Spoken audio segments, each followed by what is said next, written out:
All right. Actually, it doesn't look bad. It's working out. Of course it doesn't look bad. I'm on it. Welcome. Welcome to BAF, guys. What is up? What's up, Stu? What's up, Chase? And what is up, Adam? So we are... What? You're breaking up a little bit there, bud. What'd you say, Adam? I said howdy. Oh, okay. There you go. All right, he's caught up. All right. Welcome to Barrel Age Flicks. We got a pretty interesting show that's pretty on the money for what's going on with the world right now. Yeah. Before that, make sure to hit that notification bar. Oh, no. You ring-a-ling that ding-a-ling. He does You that. just said it. Yeah, but you do it better. Why the fuck have you been so quiet? You didn't interrupt. This is your thing, and you're just... Yes, because you fucking said it. No, because you fucking didn't. You got mad at me when I said it because you said, like, you're saying, what are you saying my shit for? Yeah. And he just fucking spit it right out. No, I think All he's fucking vegetating out, just drooling over himself over in the corner. You don't even know what's going on right now. I do. Where are you? I'm not home. Okay. Anyway, yes. I'm Like, dreading that. subscribe, and select. Yeah. Let you know when we're live and stuff like that. Well, let's go ahead and do the drink first because we got ice melting in front of us. So what is the drink that we're doing for this show, for this sci-fi modern Frankenstein, technically? This I am calling the AI mindfuck. Well, this is going to be Stu's favorite drink of the night. He's going to love this. And I have designed this. That used to be your punishment shot. Hey, what is worse? I know. What is worse, the spicy stuff or that? I mean, seriously, which one is worse? Oh, so we're not even like mixing them. Okay. Oh, no, you are. Oh, all right. But everybody gets their own because I know we all have some nostalgia on Bootlegger. Taking my glass. There you go. It's been a while since I've had Hypnotic. We used to have a bottle of this shit over. And Adam couldn't join us with the drink today, so it's up to him. Well, actually, it's up to Chase. On what you want to do. I'm going to spare him on that simply because we have Okay, something. I did take a punishment shot since I was unprepared. But were you unprepared because you weren't told about it in time? No, I told him yesterday at around 1. About it yesterday. I just didn't get a chance to go out and get it. So I did have time. I just didn't have the chance. It's all So good. it's up to y'all. I'm prepared if I need to do a punishment shot. I will save you on that just because I have something coming up anyway. For, Okay. we're all going to love this because of our current event. Again, this is all about current events. This whole episode. This AI. is good stuff. So, our AI mindfuck. I chose Hypnotic, and I was going to do Mad Dog 2020, but all I could find was fucking Bootlegger. But at the end of the day, MD and Bootlegger are pretty close, I'd say. This is a very tropical looking drink. Yeah, well, that's why I wanted the Mad Dog because it's lighter. Of the Heather's drink, the Windex drink.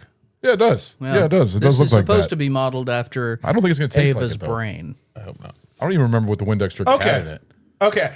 That makes complete sense. Oh, then. you just had no idea what was going I on? don't know what the fuck he's doing, but No, this is it's gonna be pretty, but that's about it. after Ava's brain, and Hypnotic. Everybody likes Hypnotic. It's an attractive glass. It Yes. looks pretty in your glass. And then, at the end of the movie, at the end of the drink, that little fucking asshole really is going to screw you over.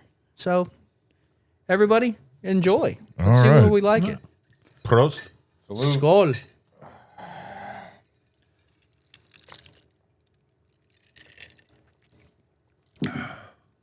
Oh, that's actually good. The bootlegger covers up the It hypnotic helps. a lot. It helps. I don't even taste the hypnotic. It helps. Oh no, it's there. It's been a while since I've had it. It's there. It's very tangy. It's not. That's delicious. The bootlegger absolutely helps. Okay, well, I'm glad I could Yes. offer you Yes. some reprieve. It's blue raspberry. Yeah. It's still there though, but it's Can I go first? Go ahead. That's a fucking 2. Hell yeah, dude. It's got a little tang to it, like a little bit of a twang to it, basically, like sour, Yeah. which I love sour, so it doesn't bother me. It's a beautiful color. It's a beautiful looking drink. It kind of reminds me of summer. I mean, it just looks like. It also reminds me of that drink there where you put the blood in it, when the Jaws drink or something like that. I could see that. It looks like that. Coconut in what it. is that called?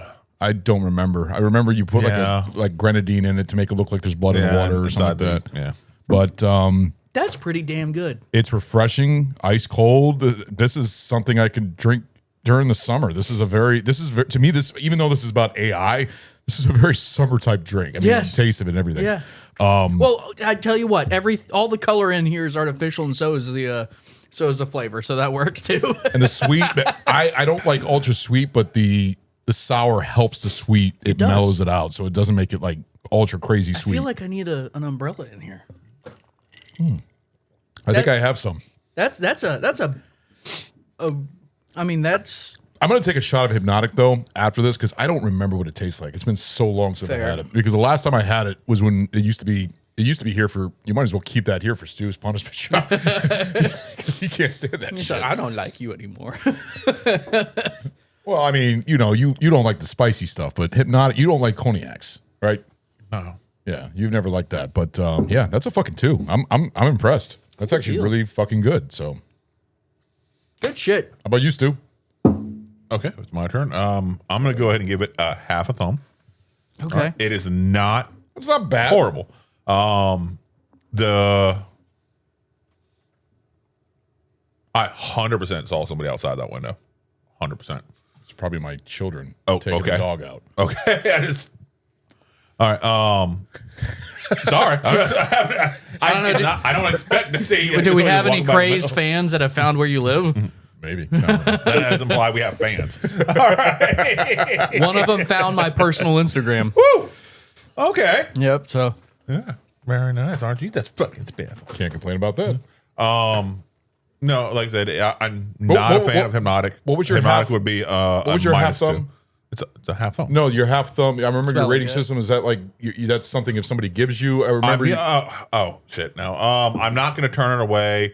I'm not going to pay for it. Yeah. I'm definitely not buying it at a fucking bar, but I won't turn it away. Yeah. with a game controller? Hello there. All right, go ahead. Sorry, you're not. Good. So the bootlegger covers up the hypnotic, which is 2 thumbs down for me. Yeah. Right. So for it to bring it all the way up to a half positive, that's a big fucking leap. That's Hell a yeah. big leap. So I'm pleasantly surprised. I'm glad.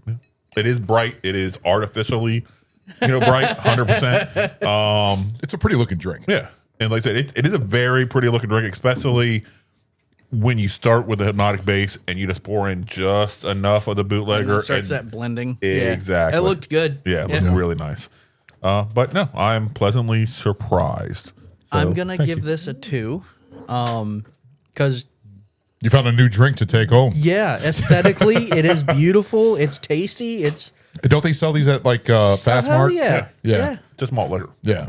Malika. No, I 100%.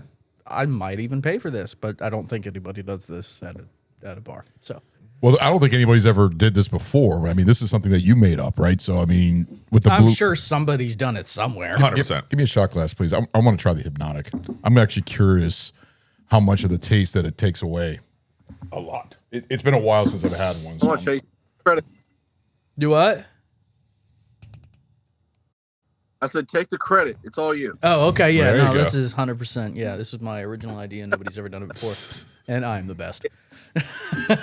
or anybody out there on Twitch and also on our watching this episode, yeah, try this out. This is not bad. You can buy this stuff at any like local gas station. That's usually where they sell them. And hypnotic, of course, at the liquor store.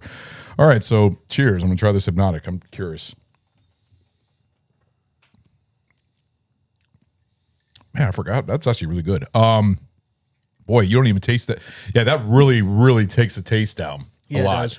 That's got a little bit of a tang to it also, but that makes it probably more. This puts more sweetness to it compared to this. I like them both, but it's been a while since I've not. I can't understand why you don't like that. Because it tastes like sickeningly nasty, fake, overripe fruit. It's just gross. Just doesn't work for you. Yeah. It's always never been your favorite.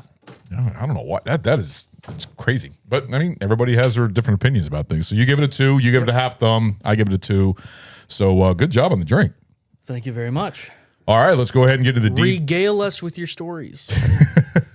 let's go ahead and get into the details. Ex Machina American Pope. released in That was. yeah, that's hold crazy. on. We're That's getting crazy. there. Okay. Released in the United States in April 10th, 2015 for a limited release and expanded in a wider release on April 24th, 2015. The director, oh fuck, I don't have the director's name. Oh shit. Alex Garland. Alex Garland. Yeah, it was his very. It was very Alex first Garland. time Yeah. directing. Yeah, he did 28 Days. He wrote 28 Days Later. As a director, he's done Ex Machina. He's done Annihilation. With Natalie Portman, which actually is not a bad sci-fi. It's actually pretty good. It's she, decent. She needed fucking counseling after the bear scene. Yeah, it was crazy. It's a crazy movie. He also has Oscar Isaac in it. He did Men from 2022, a folk horror film delving into themes of grief and toxic masculinity, showcases Garland's genre. Have you ever heard of that one? Men.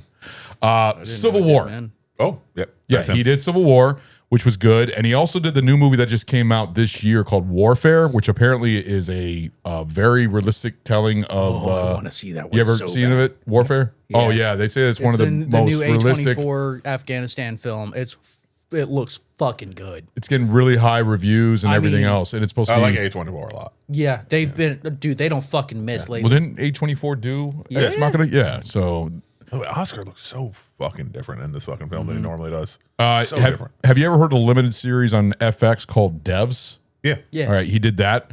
As a screenwriter, he's also done some good movies here. He did Dread. Yeah. You know, the I was actually just watching that before you guys got here because I was in the mood for that. It's a fucking great movie. Then you got Never Let Go. He also did Sunshine, which I am actually a huge fan of. I don't know if you ever seen Sunshine when the astronauts trying to get over to to restart the sun. It almost has like an Event Horizon vibe in it. It's not a bad movie. Good sci-fi. Full start. Directed by Danny Boyle. And then 28 Days Later, which we actually did in our Halloween series last year. So, I did have the director. I had it on the bottom. So it was produced on a budget of $15 million worldwide gross. It made $37.4 million, $25.4 million domestic earnings, $11.9 million internationally. This was well received. It had a 92% critical score, and the audience score got an 86%, which I was a little shocked that it was a little bit What lower. they did with that tiny budget, respectively, is just incredible. Yeah. Most of it had to go to special effects, though. Well, the They CGI. saved a lot The there. CGI. They But- saved a huge amount. We'll get into that later. But they to had me, some I think cool the set design and tactics. everything, this is a beautiful looking movie. I mean, But the set design itself was very simple. Yeah. Most of the film is Concrete. it's a bottle film, so Yeah. it's No, kept they in that filled- one that's probably why the location. budget was so small because this wasn't going. It's only like one set. It's not. It's just like they filmed at it was a hotel in Norway.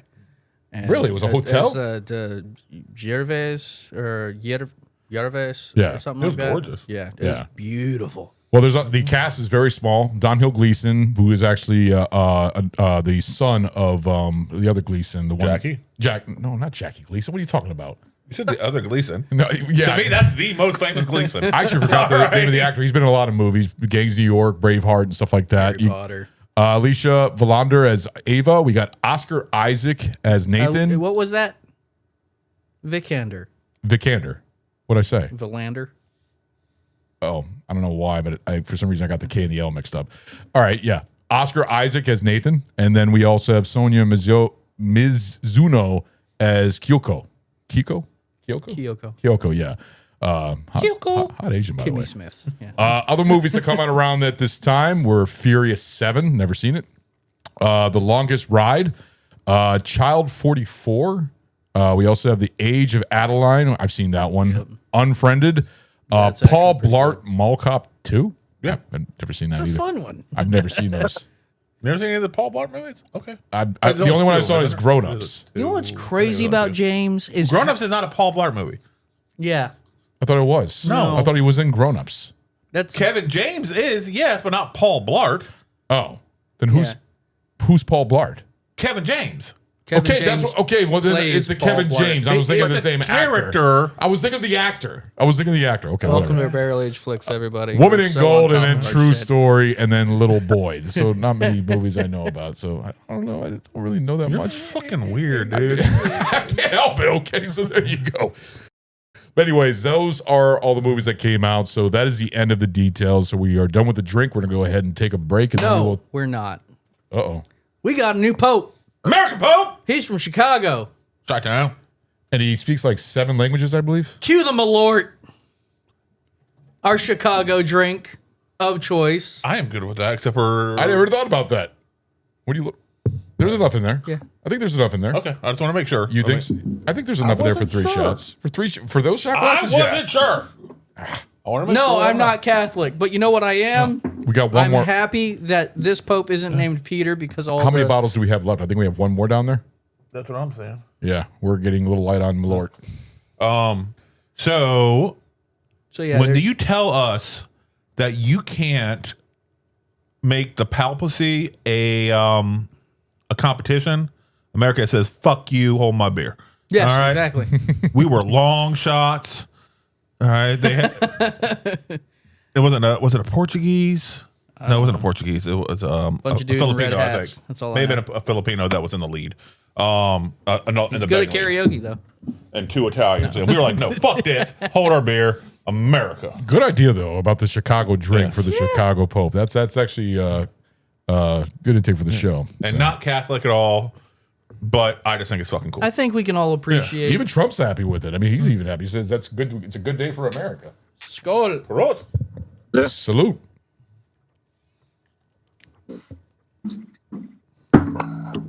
Why did I do that to myself? Okay. Because you wanted to reward yourself. Anyway, It's good shit. What are you talking about? you're fucking out of your mind. It's America. good shit. You should have been used to it. You should have been used to it by now. Should So be. they had an I'm not. interview with Pope's older brother. Pope's Yeah. already like 69. He's like a White Sox fan or whatever. yeah. He's like, yeah. So before the conclave happened, I was we were doing words with friends and just talking and stuff like that. And then I asked him to see if he had seen conclave yet, so he knew how to behave. Holy shit! He's like, yeah, I that just wipes finished watching that. that wipes out the Malort completely. I've So I never shouldn't known a drink drink it to then. do I that. shouldn't drink it then because I love Malort. Enjoy, you fucking psycho piece of shit. I'm just like, man, it's so fucking weird imagining the Pope, the sitting fucking. There's a head. fucking Skype call where this mom is talking with her kids, and her daughter's like, "So the Pope is Bob, whatever his name is," and she goes, "You're fucking kidding me." She's like, no, the Pope is Bob. I banged him. We had a situationship. My mom hooked up with the Pope.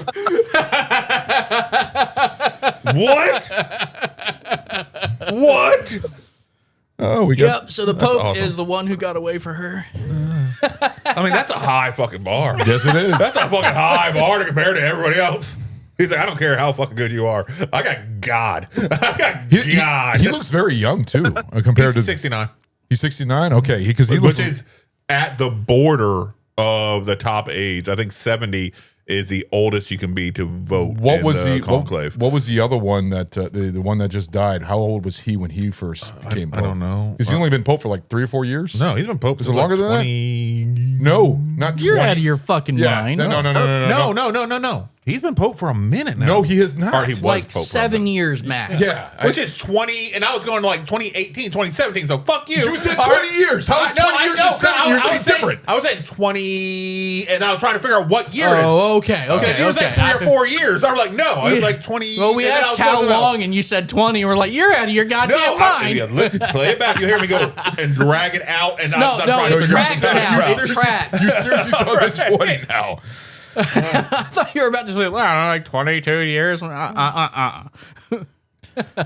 Okay. Pope Francis. Pope. Pope. American pope. I can't believe it. It's crazy. I never would have thought that. That's the first time for America to have an American pope in All Italy. right. So he moves on that screen. He doesn't move on yours. The fuck is going on? Hey, fuck y'all. He's moving. 2013. God damn, really? Okay, Yeah. 2013. That was fucking 12 goddamn years. Still less than 20. Which is, I never said fucking 20. I was going to go like 2017. All right, I was going to be going like that. he was Which is he more was than voted. 3 or 4 years that you're saying, so eat a dick. Shut up. He was All right? voted. So Eat he was a Catholicism-filled bag of dicks. he was voted pope in That's the middle. surprisingly common to find. He was I think. voted pope in the middle of Obama. Called altar boys. Damn. So he was voted pope in the middle of Obama's reign, basically, as president. Yeah. Yeah, and this is after the Did Pope you say prior in to the him middle that of was on there. Obama's reign? Reign as president. I mean, okay, his I- serving I- as president. I get it. It's just odd. It's a weird choice of words. Okay. Serving as president. There you go. Presidency. Yeah. Administration. That's a that's a common one. That's just weird. Yeah, and then he took over for the Nazi Pope. He was. He's right. He was. Well, at least we don't have a trans pope because that happened in the movie Conclave. Have you You everybody know, seen that? I have Spoiler money. The alert. next one will be. Have you seen Conclave? I don't give a fuck. It's America right now. All right. We got it probably Yeah, right for until the next 10, 20 years. Right until the probably next there. one is American too, and also a tranny. Although you know, If it's still another American, it's trying You know to be what? weird. But I fuck it, would- America for the win. I would take tranny over boyfucker. You know, and Yeah. I feel like that's been all too common. Yeah. I don't know if any of the popes. I'm not going to say any of the popes were boy fuckers. Well, maybe What the fuck? several popes ago. All right, I'm just gonna say several popes. but not in recent history. I don't think. Receive the Holy Spirit. Okay, I'm done. All right, we're going to go ahead and take a break, guys. We will be right back. Why are communion wafers so bland? Hey there, it's the Barrel Age Chicks. I'm Sammy. I'm Snow. I'm Crystal, often called Moused, and I'm here too. And then we also have Yen and Harley, who sadly are not with us, but that's okay. We're here to talk to you about our podcast. Woo! Tune in because it's a lot of fun. And you get to hear the chick side of things. You're gonna BS about movies and drinking and life and momming, and we're Lots of good. laughing. Lots of laughing. I laugh, but it's great. Yes. We it have is. finished our first season. And we're starting our second season. Good lord. 2024. Here we come. I know. Enjoy it. Join us on all of the platforms. Hear them talk and me listen. You talk. You can find us on Instagram and Facebook. Pretty much anywhere you can hear voices on a phone. And yeah. So give us a follow. Check us out. Watch us give Ron aneurysms. It's the best part. And thanks for listening. We will talk to you soon.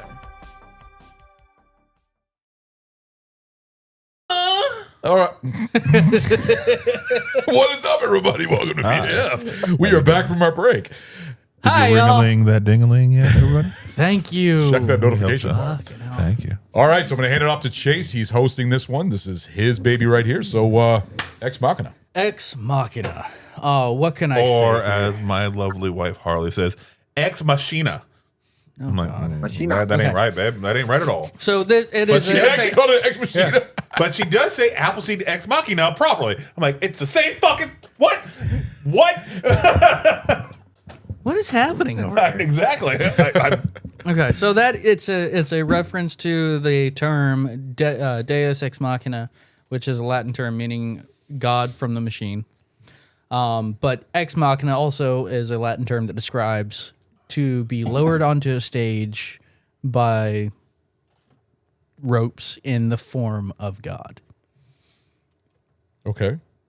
So right off the bat, we have some pretty good literary analogies, and I think the best one of it is Uranus and Gaia, where they create titans and they are destroyed by their creations. And this Frankenstein. Yeah, This is a Same thing. modern Frankenstein. It's the same thing. It's beautiful. It's so gorgeously done. Obviously, we talked about the just the way each shot is framed is perfect. But you were talking about how so much of it was into CGI. It wasn't. Really? So, Well, I can guarantee that she wore like a blue. dude, all they fucking did was a morph. They didn't do any green screens. There's a morph suit. Yeah, they did a fucking morph suit, and they shot each scene with her in it twice. That's it.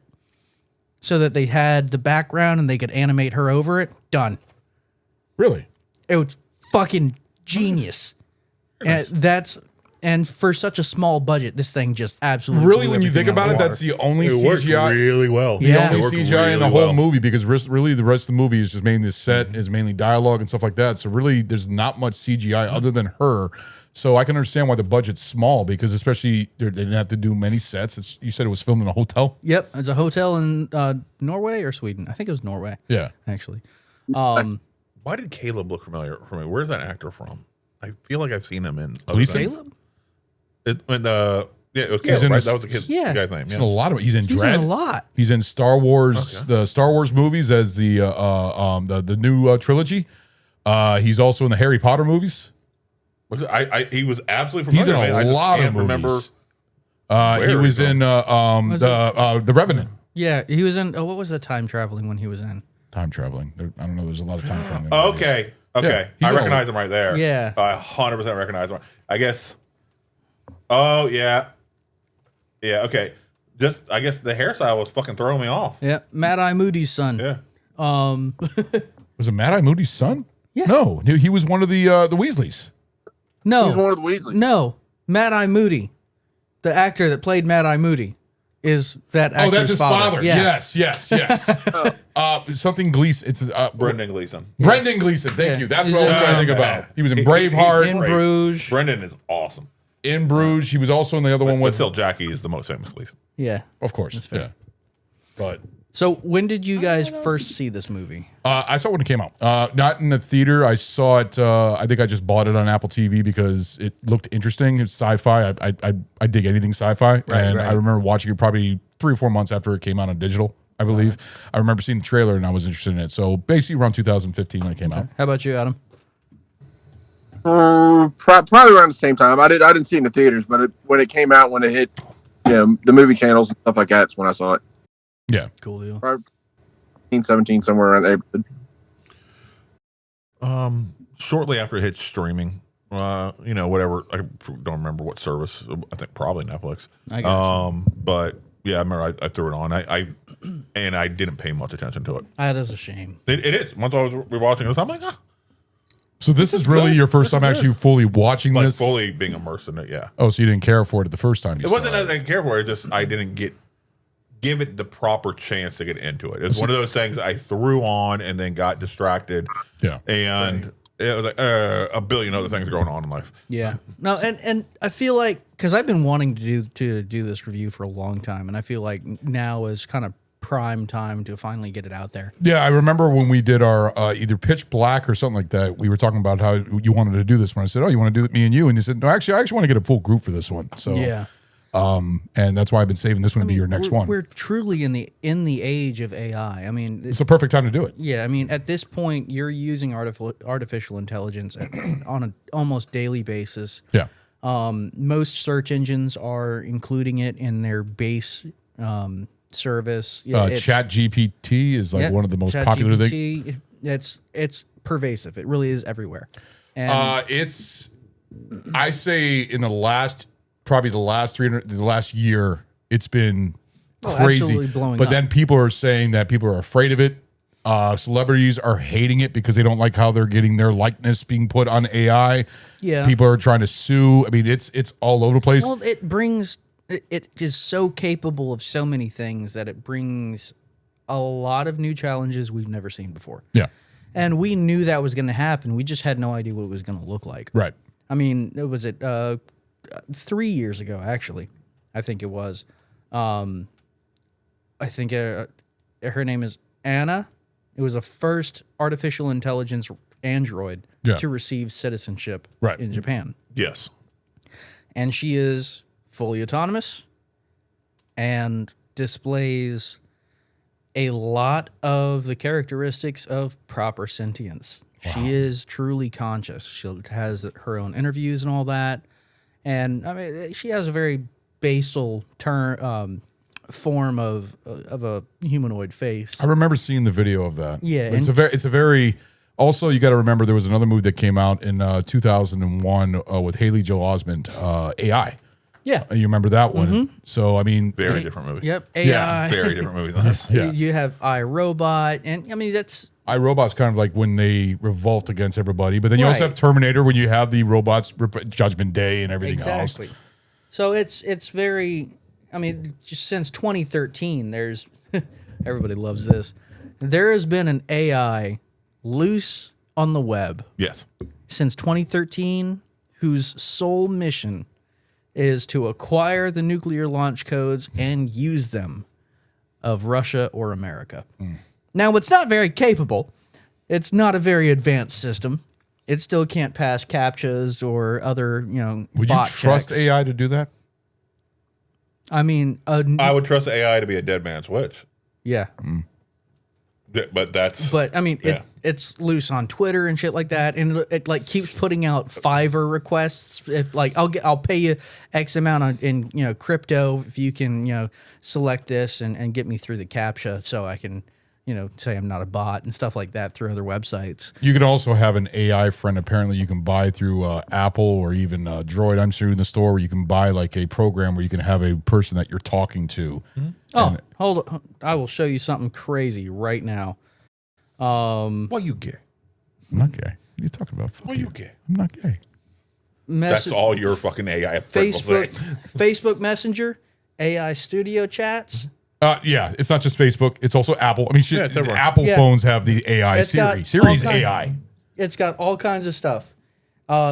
Artificial girlfriend, rich parents, Yep. the future teller, whatever. It's got all kinds of shit.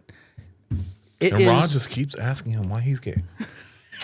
You're a fucking asshole. Fuck you, man. but I find I'm this not gay. Fuck you. so I find this absolutely fascinating because even back in high school I was getting my certifications in robotics, fundamentals, Boolean logic gates, Yeah. machine learning, and AI fundamentals, and that's what I wanted to do with my life, but life Shit happens. is what happens when you're busy planning. So Yeah. that anyway. But we've come to this point where an AI companion is truly becoming a feasible possibility, where you probably could get lost between the boundary of remembering that this is not a human being versus, and I'm sure somebody out there has already formed some kind of romantic attachment to a chatbot by now. But I no, guarantee absolutely. it. What's the movie Her? Yeah. You remember the movie Her with Phoenix? Companion. Yep. Joaquin. Yeah. It is. Companion, the new movie. Oh yeah, I Yeah. really want to see that. Oh, I did see that. On Max? Yeah. It's on Max. It's the one where you basically can have an android and it basically becomes your girlfriend. You have to do a whole thing. Yeah, me and Sammy watched it. It was okay. It looks very Yeah, interesting. but it's just the idea of it. It's like, Yeah. yeah. It's going to happen. I'd say 20, 30 years down the road, it's going to happen. But this movie, it asks the questions. It really I would venture to say it. I could even use the term subversive in how it presents the concept to the viewer. Yeah. Getting to the point where Caleb's even questioning if he's real. am I? Oh, when he was cutting himself? Yeah, Harley Yeah. was asking, why the fuck's he doing that? 'Cause he's- Because he doesn't know what the fuck is up and down right, now. right. He doesn't know. That is why. Yep, because But- he actually thought that he was an android himself, that he was made by Oscar Isaac's character and everything else, and then when he was cutting himself and And that'd be a great way to test him Yeah. by making him think he's testing something else. right. So again, we're in the theme of artificial intelligence, and because of the capabilities we have now, which was almost unforeseen back when this came out, I had to. Yes. I went ahead and on Gemini in the deep research module or mode. I asked it to put together its own presentation. I'm only going to play a little bit of this because it's about Well, a 6-minute before clip. you do that, remember Really good natural language. remember the time that I think we were, I don't remember what episode it was, but I remember that you just typed something out and it just gave out a whole fucking story and Yep. you read it out. I think you read out almost like a 2-page Yeah. Just thing. instantaneously. It just makes up a whole fucking story. I mean, you can ask it to do just about anything, but now this is more audio. So Yeah. it's also recently on the Unsubscribe podcast. They did one with it was like the AI realizing that it's AI. No, that's when they wanted to see how real it could be. So it's like, all right, research each one of these guys, Yeah. and then just roast them. I want to see how great the roasts were. And How did it some turn of them out? were really fucking good. It's like, oh shit, oh fuck, and then it'll come back and be like, do you want it darker? You're like, oh fuck, yes. So you can ask It's like those roasting the fuck out of Angry Cop, Yeah. Fat Electrician, fucking everybody. It just, and it gave like several paragraphs. That's- because several all it has to do paragraphs. is read. All it has to do is read the transcripts of all this stuff and everything else and of then, that person. but weave it all together in a very natural way. That's where Right. it's shining now. Instead of just being a research bot to just grab this data and just throw it at your face. Yeah. It's figuring out a way to make it naturally seeming, cognitive. Yeah. But also that's where it starts falling apart because Right. it'll hit that peak and then immediately start fucking downgrading and making shit up and being insane. Yeah. Like, oh, no? So I'm gonna go ahead and play this bit. You guys just let Yes. me know when to cut it off. But it's about a 6-minute. Essentially, yeah, we're not doing 6 minutes. I'd say Essentially- probably about 45, 50 seconds. essentially Tight a 6 minutes. podcast all about this movie, and I think it was really well done. Welcome to the deep dive. Today, we're getting into Ex Machina, the sci-fi thriller from 2014. That's right. We've looked at, pretty much everything. crazy The that this plot, is how not it was real made, people. What critics thought, even some literary links. And our mission, basically, is to unpack what it's really saying about artificial intelligence, consciousness. And maybe what it means to be human, right? Exactly. So the film starts with Caleb, this programmer, Yeah, he wins a competition, sort of a golden ticket. to go visit his CEO, Nathan, at his super remote high-tech estate. And the job. He has to perform a Turing test on Ava. Nathan's very advanced, very captivating AI. So that actually reminded me. I think, first of all, we have to comment on how wonderfully fluid the language dynamics Yes. are in these new AI Doesn't models. even Yes. sound like a computer. It sounds No. like two actual people talking. I remember you said something about there's the pauses where he's like, oh yeah, it pauses between, but But sometimes again, farther and farther between and doing a better job to putting the pauses, but more in a natural way that happens just in normal dialogue. Yeah, it's really well done. 2001: A Space Odyssey, Dave. The robot, Well, see, that's the thing. Everybody Not Dave. takes Hello, these Dave. these Hal. AI movies and they put in Hal. it's a horror. But yeah, Hal is fantastic. They make it a horror, and I get it. It's kind of this. I feel like it's a deep seated fear for a lot of people, just because Okay. we're creating something new that has the It's consciousness. more than of- just that. Well- If you think about logically, The answer to almost every problem of humanity is to get rid of humanity. Yeah. That is the best answer possible. And if you are asking and starting to put trust and faith in something that's non-human, won't it come to the same? Exactly. That's why we are answer. naturally against it, because we know we're pieces of shit. So Everybody wants to ask for change, but they refuse to change themselves. But when you think about it, AI is also basically like a computer-driven brain, basically. So it doesn't but have it's a also soul. retarded. No, I think it'd be smarter than a human being. It's retarded. No, How do you figure? So the level of abstract concept. Not me. The fuck was that? Not me. I'm muted. Is that your phone? It wasn't mine. Because it would have been heard over here. I didn't hear anything. Did you hear something? I heard a ding, but it definitely ain't mine. Mine is muted. I got a little indicator right there, all the way down. Was it yours, Chase?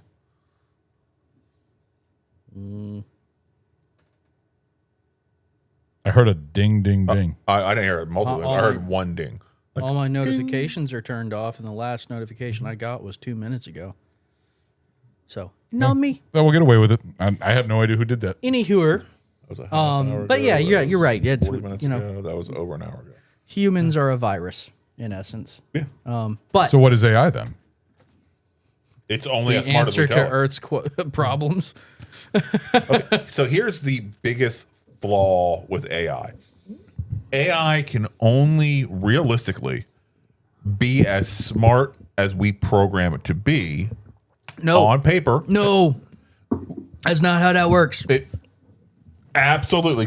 We can't. As of right now, we you can't can think. install roadblocks to it. We can, but also the way we're telling it to learn is the way we're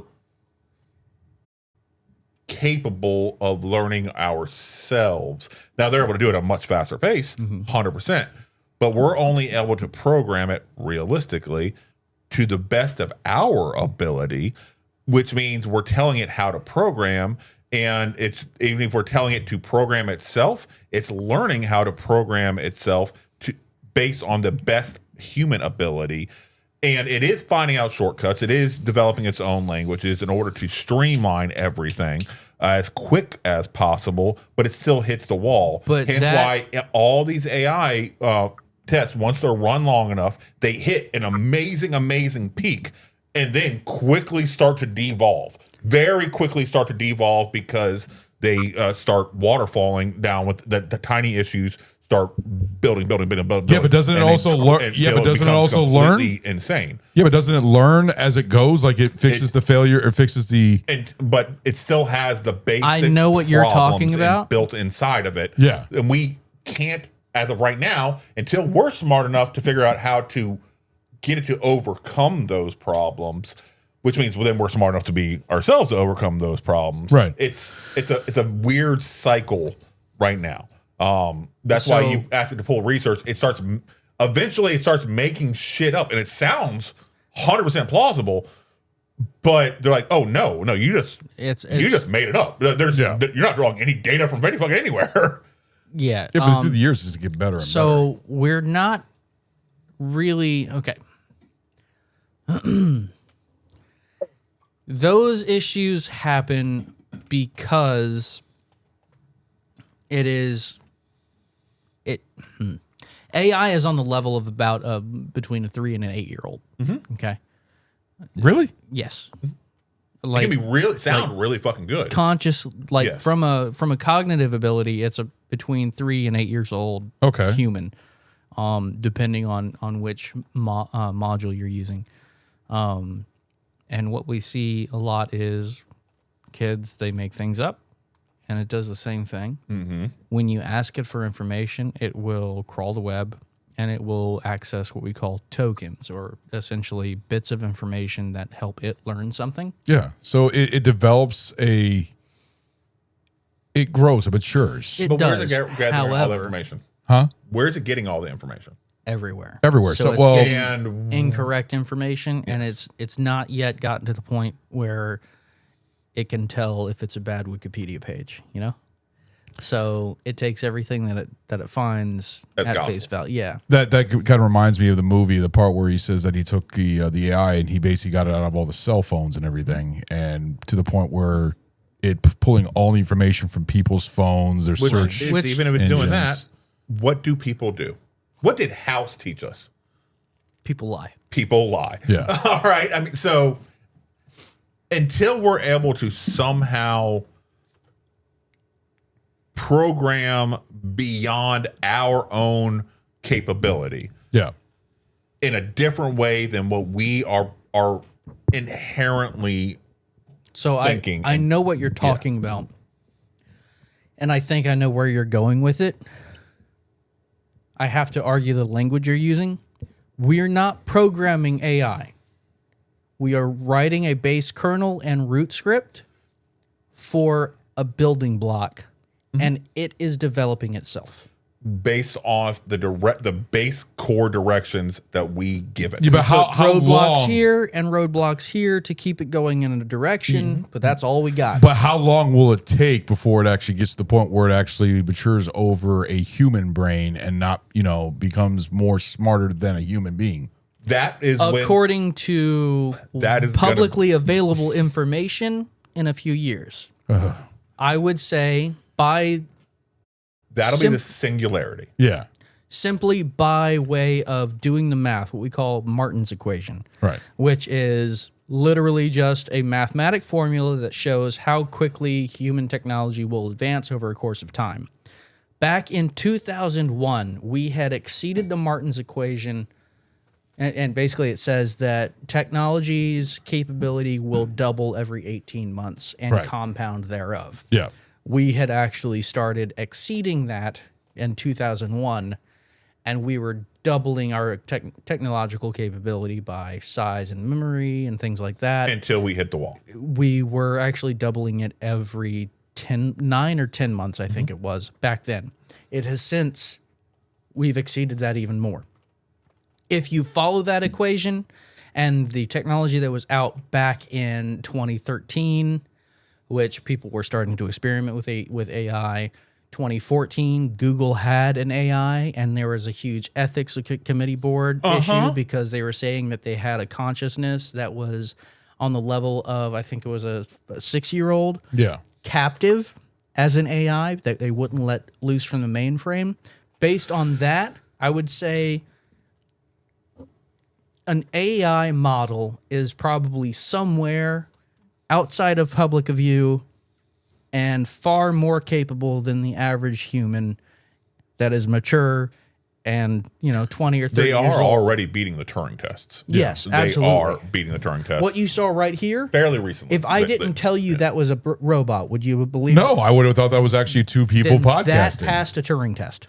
See, that's what I'm saying. When you're saying it's going to you're happen right there, but the difference is you're not having should a be interacting with it, conversation. Yeah, because with it's- that is a pre-programmed. It's not even that. It's delivery. also music too. Like when people make music Yeah, in bands, you but- can make a song now through AI. And But the difference is a true Turing test is you are interacting with this program, Right. and you're also interacting with a human being. Yeah. And over 50% of the time, they're going to believe the computer is the human over the human itself. Yeah. Once, and it has large language scale models yeah. have started to beat it, and it's only like 52 to 55% on average. You're talking about large language model. An LLM is a tool utilized by an yes. AI.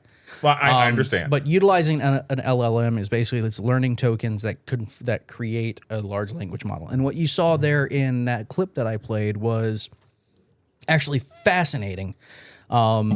Its very first words. We're going to dive into Ex Machina. Yes. yeah, And later in that same clip, he correctly pronounces it. Yes. Indicating that there is not a data bank that it's pulling phonetics out of. It is forming its own audio. So that is fascinating by itself. which means, like you said, 4 or 5 years down the road, how more extravagant and how much more smarter is it going to be? Like what? My belief is until quantum computers. That's and a terrifying thing. Once you run an AI on a Q chip, we're fucked. this until that happens right there. Yeah.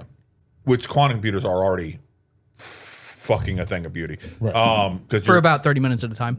For now, which is better than the fucking microseconds that they were fucking doing before. Yeah. Okay. It was fucking, they had was it 2019? The Japanese had a quantum computer chip that was groundbreaking and amazing because it maintained computational efficiency for 18 seconds. Yeah. Which, like, it sounds piddly ass shit like that, but this is where the law that he was referring to earlier is going. You start out and then you just keep Progressing. doubling. All right, until it's like it's no longer recognizable from where it began. Yeah. It's fucking magic compared to where it was. And what we're seeing now is obviously the advancements of, we were talking before, Boston Dynamics. They're having bipedal. Watching the evolution of the Boston Dynamics bots. Anthropomorphic robots capable of bipedal locomotion that are entirely adaptive to their environment. And their motion is so fluid that if you were just looking at a mocap of it, between that and a mocap actor, you might not be able to tell the difference with it navigating a stair step or something like that. With the capability of that combined with an AI system would be game changing. Yeah. And they're working on it right now. They already have the Tesla bots. Jesus Christ. I think MIT just released footage. Was it last month of their new household Android? Runs on wheels, but it does your laundry for you, like regular washing machine. Oh, they got vacuum cleaners now. They have the robot thing. That's not exactly artificial intelligence. But I'm sure down the road they're going to make it that way. That's standard logic gating. So when it encounters an obstacle, it stops and turns at a random degree and continues. Yeah. But when that first. Oh my God! It was fucking you're like, amazing. oh my God, this is fucking goddamn robots. Yeah, we got robots. It's just that. It's also the lawnmower. Yeah. I mean, they have a lawnmower that actually goes out and does your yard. Same thing. It's so groundbreaking at the time that now it seems simplistic compared to everything else that has come after it. That's what I'm saying. About 10, 20 years down the road, I really wonder where this is going to go to. So the bad part is once Judgment Day's coming. Once we hit the singularity is where everything we know is different. We have gone through the looking glass at that point. Yep. And there's no putting that genie back in the bottle. Yeah, and we're going to in our lifetimes encounter a point where we need to make a decision. There are going to be ethics voted on Yeah. to whether or not your AI powered assistants will have voting rights. Jesus Christ. Will be allowed to decide if they want to stay in your home. Adam, what do you think of this so far? Yes. I'm just curious. Like, does this AI scare you? Yes and no. I've been while he's talking, I was looking up different things, and one thing that when he was talking, the robot he was talking about earlier was Sophia. Oh, Sophia. Yeah. Yeah, and she's currently a citizen of Saudi Arabia. Oh, okay. She's a citizen of Saudi Arabia? Citizen of Saudi Arabia and holds a title with the United Nations. How does she have really more weird. rights there than females in Saudi do? Doesn't have boobs. Well, at least not working ones. Oh, shit. They actually activated her in 2016. That tells you how long ago this skill. Yeah. We're talking 9 years.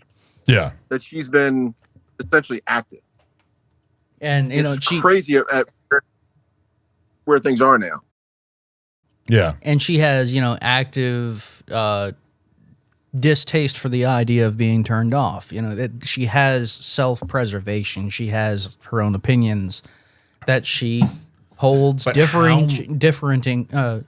that is based on from her creators. These are these are not opinions that go in line with who made her. These are her own things. She's gotten into arguments with the programming team. Like, yeah, she does interviews about, if AI and humans will be able to coexist, and she really fucking sidestepped that shit too, very diplomatically. So it's fascinating. Yeah. Do you say it's scary though?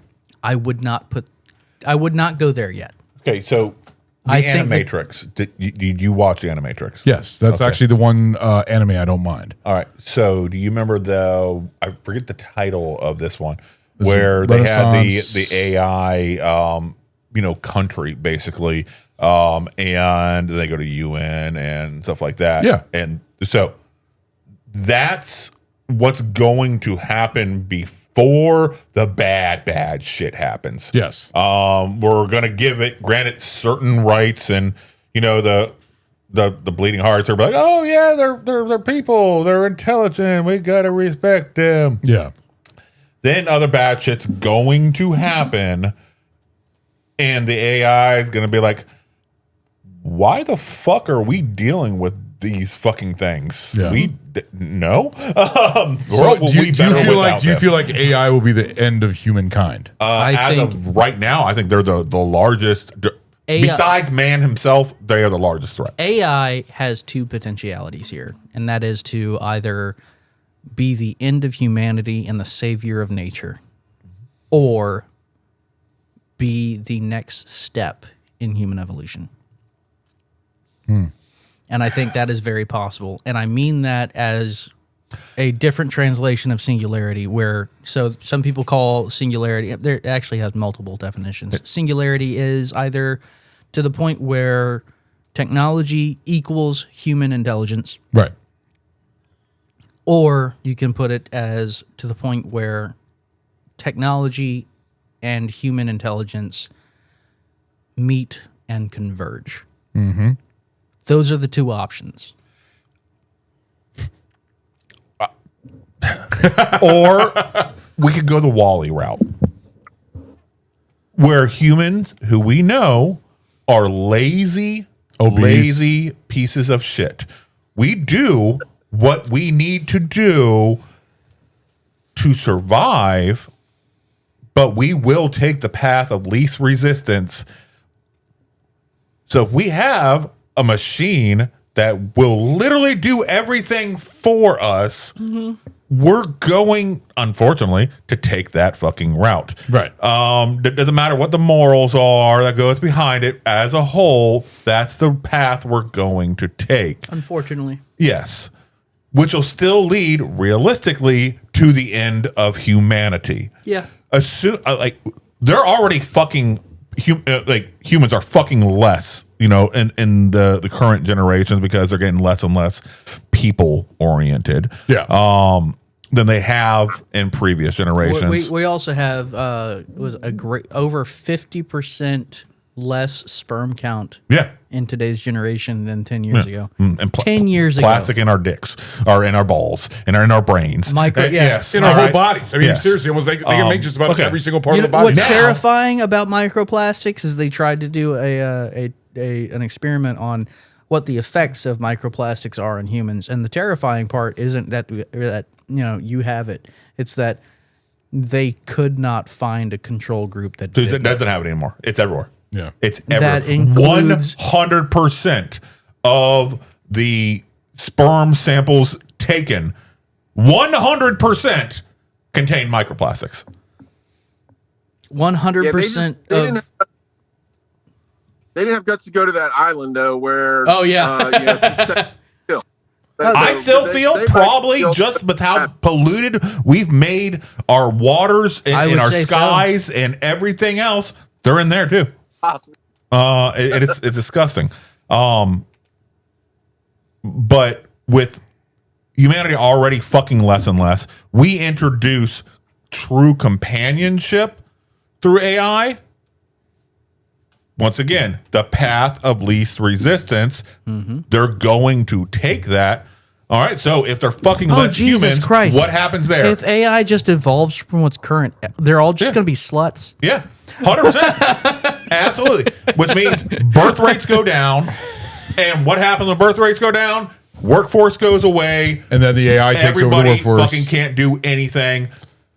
People die. So you see the Wall-E route. You see the Wall-E route being more of the I think the Wall-E route would be the ideal situation All right. in that case. We're on this subject, and I know Ron has a question he's been dying to ask everybody. Yeah, actually, this is interesting because this movie right here talks about a robot and even Oscar Isaac even fucking it and everything else. Oh, I made it slit the bottom and everything else. But he did say, it had sensors. If you played with it right, then it provided her pleasure, which is a very considerate thing to do. Yeah. He didn't have to do that. Well, would you fuck a sex robot, and would you find it cheating? I think you need more specifics there. Are we talking about a sex robot? Because they already have those, and everybody fucks those anyway.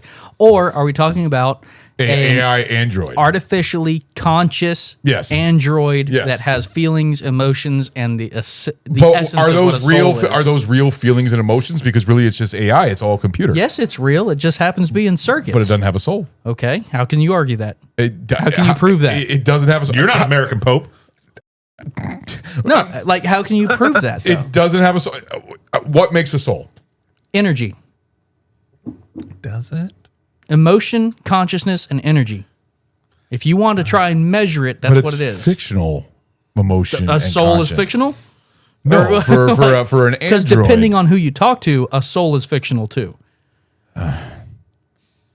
So You're imparting religious beliefs, which is a different argument altogether. And I am religious. I am absolutely I know, religious. yeah. But you are imparting something outside of this conversation to try to make sense of the conversation we're having. And So that you're- is not a true path. because if you really want to go there, like we were talking about quantum computing, Right. one of the notable phenomena that we see with quantum computer chips is that once the chip degrades, Yeah. we're still able to measure mathematical and calculable data in the surrounding medium. Yeah. So that could be viable, arguable point to say that that is a ghost created from a computer. And if a ghost is not a soul, where is your argument? You got a point there. So what's the answer to your question then? Would you fuck a robot living or robot AI? with a AI driven with emotions and everything else? I would consider that cheating. Should that Okay. be the boundaries of your relationship? If it's just a An AI, if it's a juiced up fleshlight, Yeah. that's a different story. an AI No, driven just a flashlight machine doesn't tell you an I love AI you. driven machine versus a conscious machine are different arguments altogether. Ava in this movie, I would say he's conscious. Well, Probably. he made a brain, Or really well programmed. Yeah. but it's not programmed. It's- it goes it by is- all the search engines and everything else. It's still programmed. It's still, you're absolutely, everything has to start with programming. Everything has to start with programming. All right. Including humans. Including humans. Yeah, but there's got to be All a right, limit to that brain. at to the what point. do you? That's the argument. Is where are you saying this is conscience or consciousness versus this is just really good fucking programming? And this is going to be one of the big ethics debates here in like a decade Yes. or two. Yeah. So And I'm not smart enough to fucking say for sure what that fucking is. I know I could be tricked by it, 100%. all right. So if we're talking about that type of robot, would you? Once again, are you talking about a conscious robot? Then no, I wouldn't fuck a conscious robot I if would I'm in a argue relationship unless I have the okay from my partner to do Because that. at that point, it is forming a relationship with Yes, another at entity. that it'd be the same. You're in a situation just like a thruple or a more whatever the next polyamorous level. Yes, a polycule situation. Yeah. Which that's a whole other argument and discussion and stuff like that. But if it's consenting adults in the relationship, then cool, no big deal. Oh, that's why when you asked that initially, I was like, that depends on the boundaries of your particular relationship. I'm actually thinking of But another if movie. Even if it was an AI bot, it would still just an AI driven, non-conscious. It would still be. I would still have to probably have the okay from my partner. Looks like I don't have a fucking sex doll. Yeah. In my house. I'm pretty sure Harley would have a problem with that. Yeah. Even though I do have a pocket pussy. All right. It's at what level are they cool with? Yeah. Just like there are some relationships where the guys don't want the girls to have any fucking dildos or vibrators. That's them. That's their doesn't make personal any sense. hang up. Right. But that's what is Sex toys are not competition. They're toys in the arsenal. Use them. But once again, I'm sure they're coming out with AI-driven dildos. Oh, I guarantee it.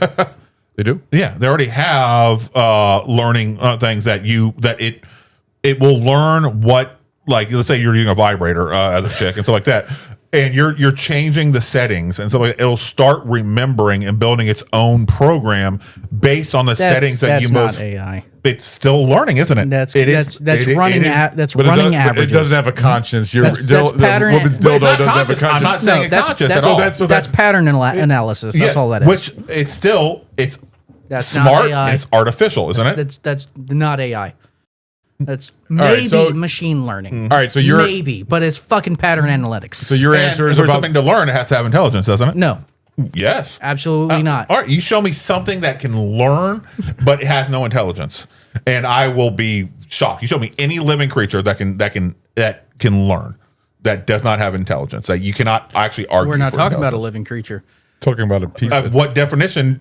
Why are you talking about installing a separate definition of intelligence for something artificial than something natural? Why does it have to have a If separate I definition? program a Microsoft Excel sheet over the course of I don't know how many months and tell it everything that I've been eating Yes. and where I've gone and what I've ordered at each place and program it to sort me an average and expected pattern, and it pumps out an expected pattern of where I'm going to go and what I'm probably going to order there. Is that consciousness? Is that learning? I'm not saying that's consciousness. That's not learning. I'm saying it is intelligence. That's just I'm saying not- it is very but that's just a basic. computer. I mean, a definition of computer, intelligence. any computer A can do computer that. is intelligent. Yes, Yes, it is. It can be. I'm going to have a goddamn stroke here. A computer is intelligent. It can learn and be programmed to learn Depends more. on And what you type give of it computer Your you definition have. of learning is retaining memory. Yes. and thereby able Your to fucking calculator do is large- intelligent Yes. then.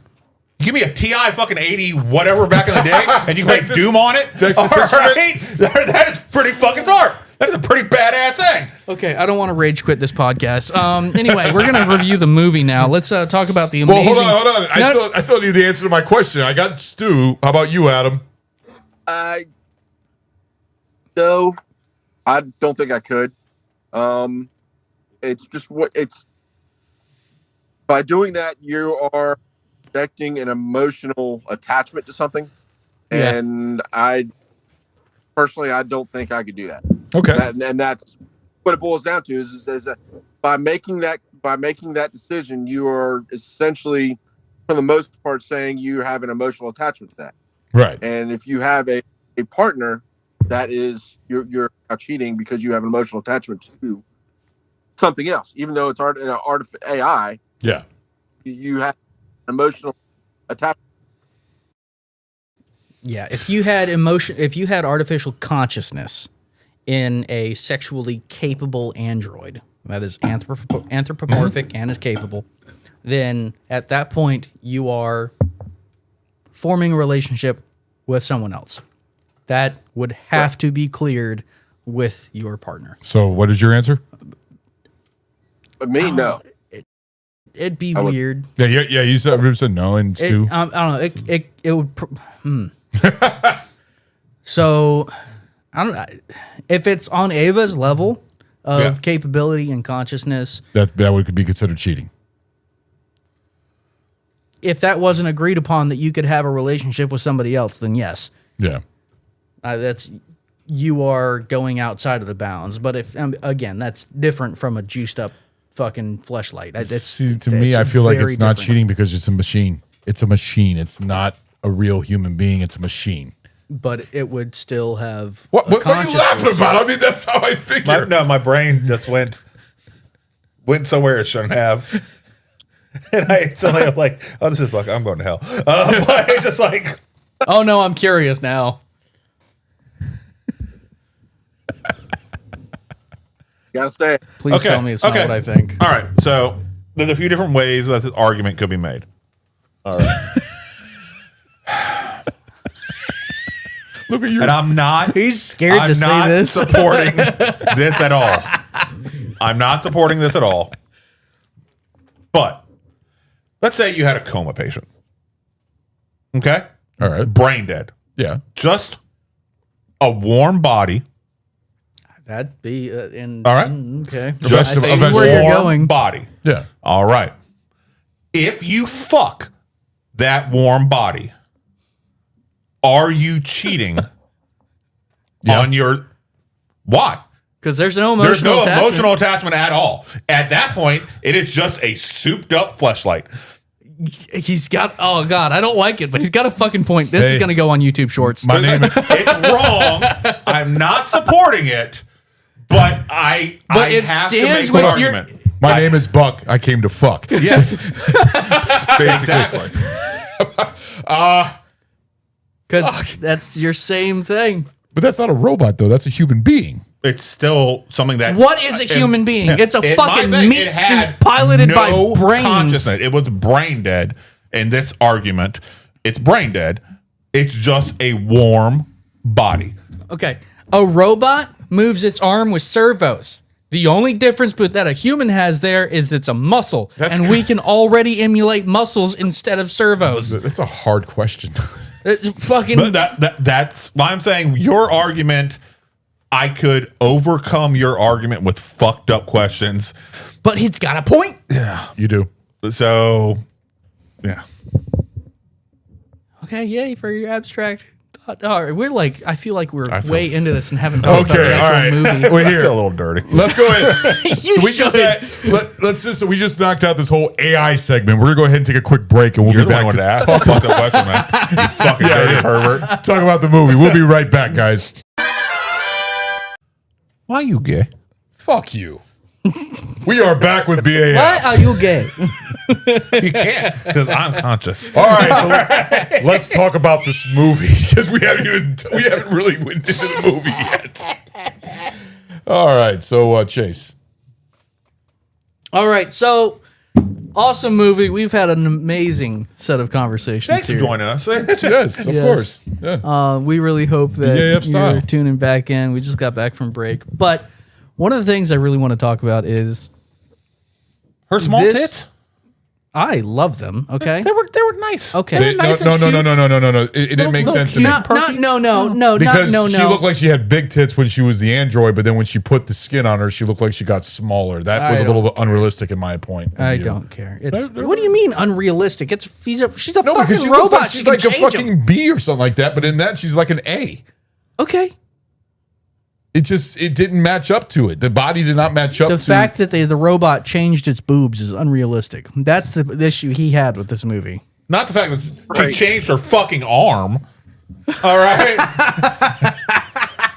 Not that. Not the fact that she put on skin. No, not that at all. No. Just want it out there, you know. she should have bigger tits. Should have a She healthy should have had appreciation. bigger tits. Because I'm You sorry, fucking she freak. she You fucking weirdo. Misogynistic bastard. No.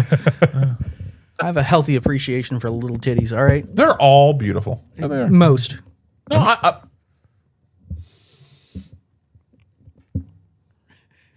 I'm actually trying to think of a non-disfigured, a natural pair of tits that I could not appreciate on some It's level. very, very, very, very rare. Yeah. But no, boobs are boobs. Yeah, boobs are beautiful. Yeah. All right. Yeah. Everybody likes boobs. Anyway, Because we have to. God's gift to mankind. holy fucking shit. Anyway, all right, back to the goddamn movie. Can you name another movie But she that- doesn't lactate.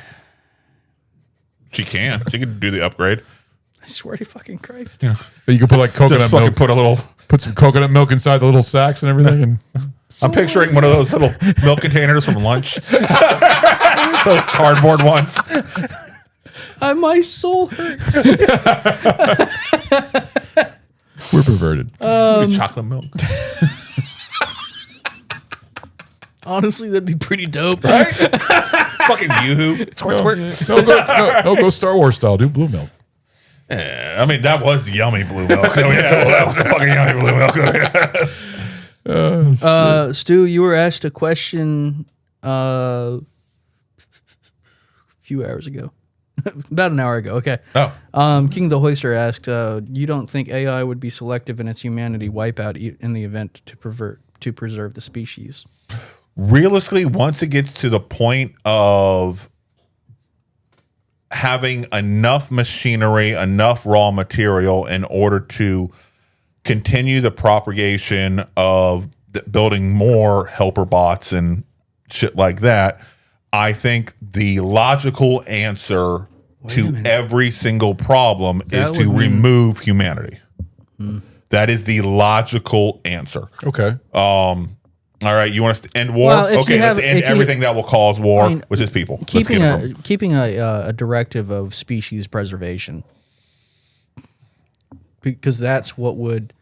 See, you'd have to be very careful in how you word your goal. All right, prevent humans from starting nuclear Armageddon on each other. Okay, that is a directive, right?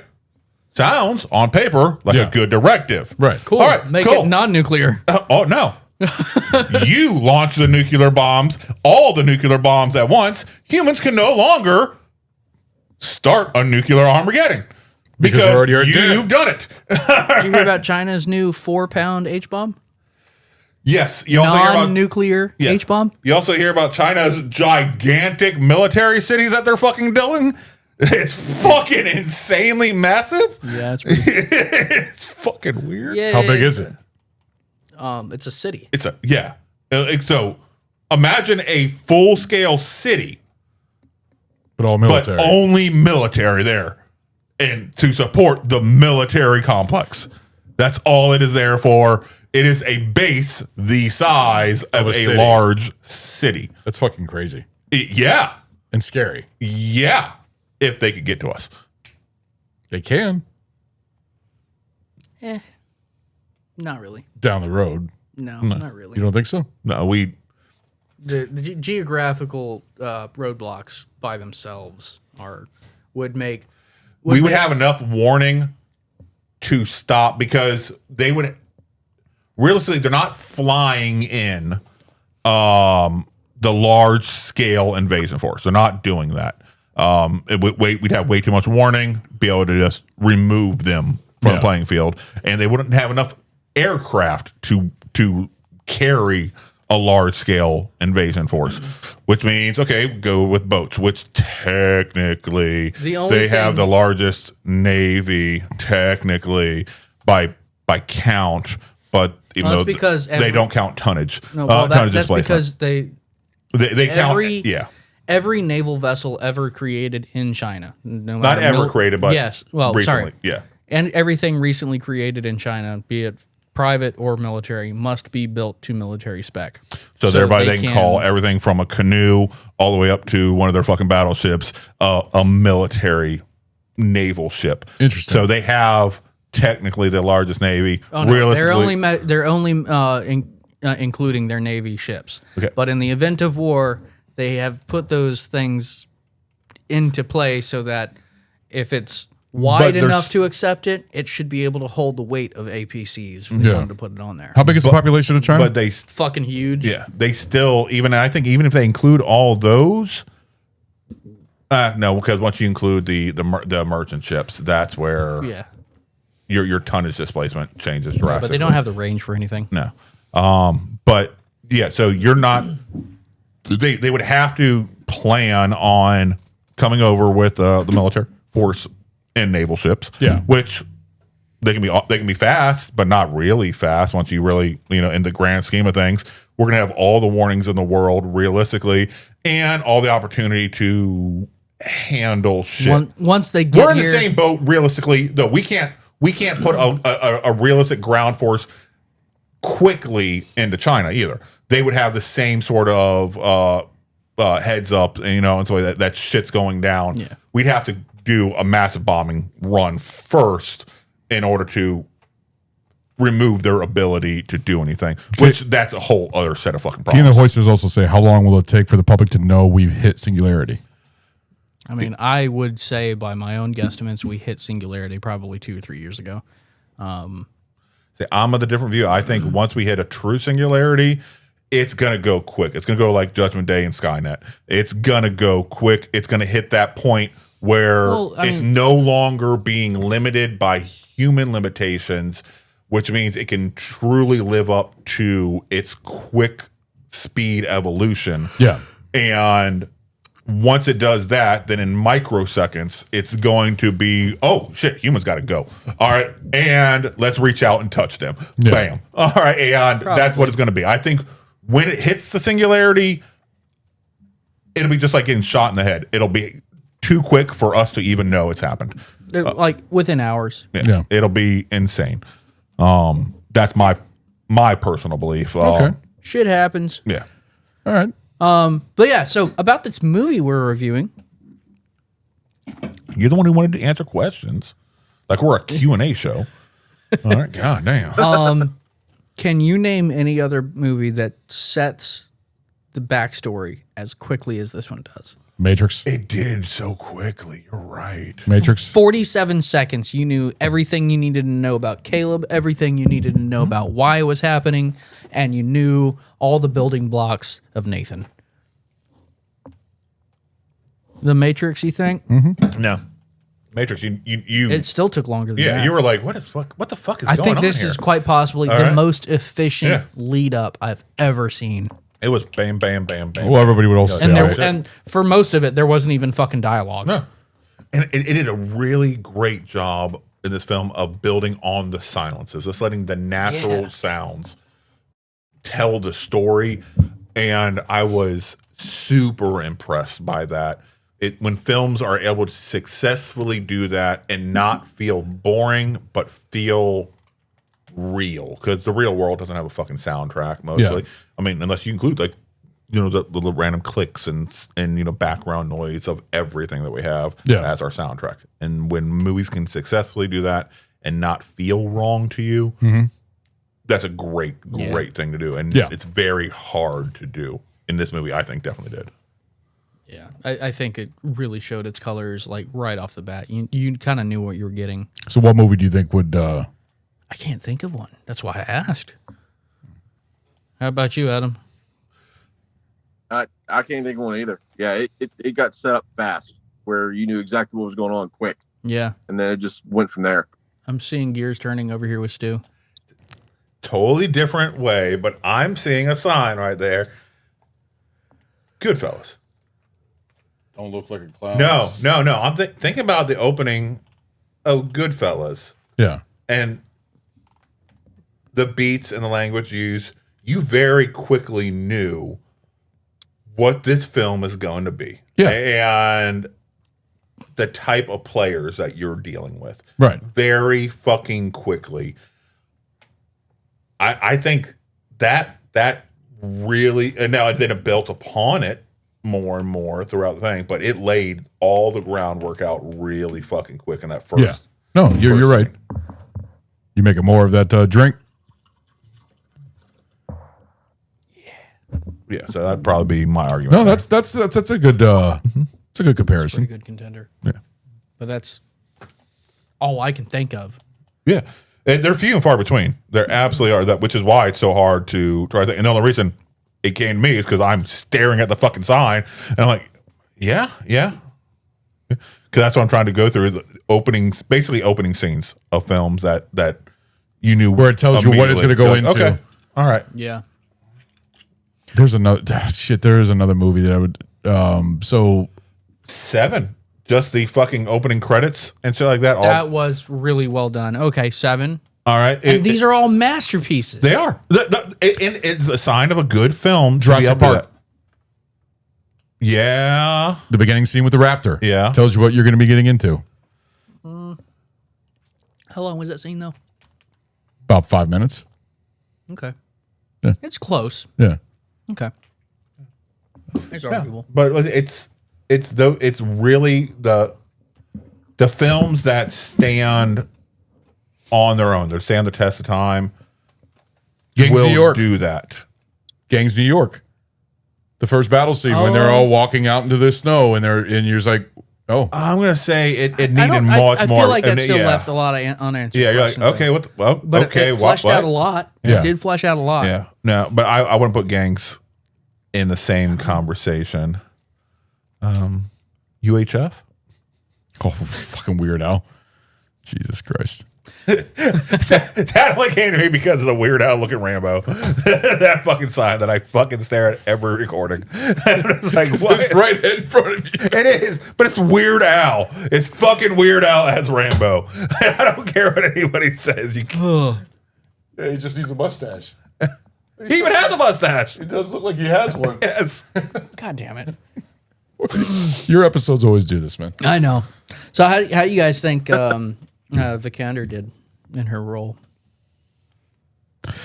She was actually, Okay. It took me a second. she actually did a very, very good job of Ava. Yeah. especially the scene, especially when he's talking to her about the whole attraction thing and everything, which I actually have a clip of.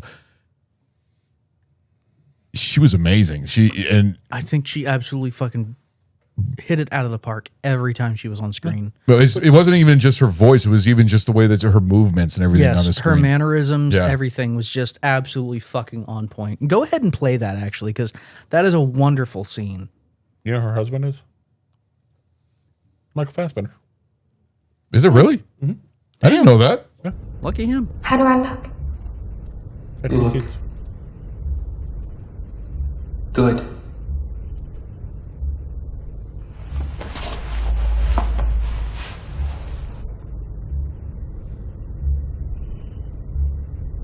This is what I'd wear on our date. Right. First a traffic intersection, then maybe a show. I'd like us to go on a date. Yep. Yep. And he's so uncomfortable. Yeah. It'd be I fun. would be too. Because this is also like a child talking to you at this point. She's 1 year old. Are you All right. attracted to me? No. What? Are you No. attracted to me? She's one. You give me indications that you are. Just one.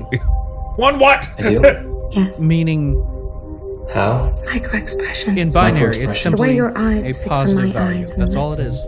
Yeah, but the whole thing about when he says he fixes on your The way eyes, you hold basically. my gaze. Or don't.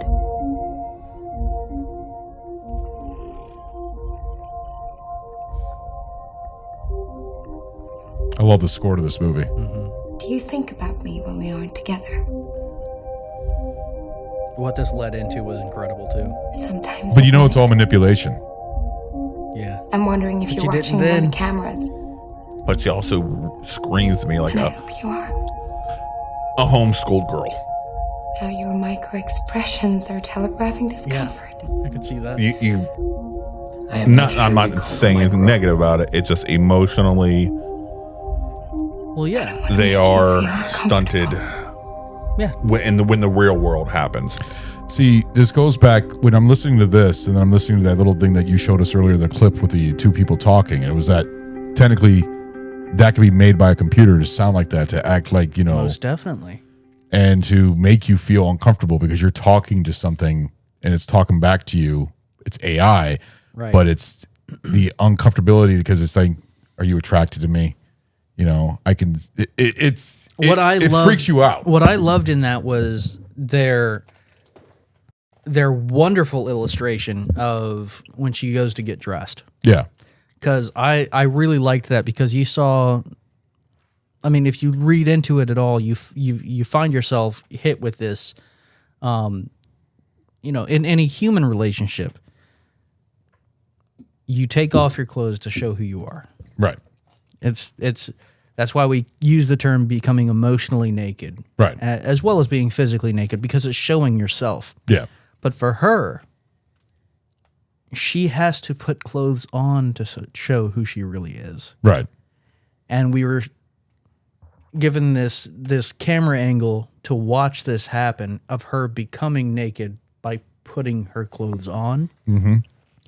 And from an artistic standpoint, I thought that was gorgeous. Yeah, That was so well done in giving that feel of, I couldn't even put words to it, but just what you're supposed to feel about that super intimate interaction that you're about to see, I thought was really well formulated. Well, now Nathan altogether made it this way. Like he kind of put this as a test for Caleb, basically.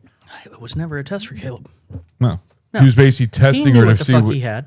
He doesn't need a test to show that she would pass the Turing test. He was picked testing Caleb. her. He picked Caleb because he, based on his profile, his search engine was more likely to develop an emotional attachment or believe in the emotionality. He was a controllable variable. Yes. Yeah. And he was like, more than likely, this person will say yes, which helps what I'm doing. Yeah, but remember when Caleb asked him, did you base this on my porn He search? didn't answer, and that was the answer. He was like, oh, man. Like, no, he just smiled and said, what else is a search engine good for? Okay. yeah. So, talking about AI and stuff like that. The Gary Busey, let's talk about buttered sausage. Oh, yeah. Oh, that's all fake. Yeah, it's a deep fake. Yeah. It is 100% When you a deep first saw fake. it, you would have never thought of it. But it was believable for Busey. Let's be real. Exactly. To this day, rewatching it, I cannot tell at all that it's a deep fake, that it is completely computer generated. I 100% believed it, and until the creator came out and saying, I cannot believe everybody fucking fell for this shit. This is amazing.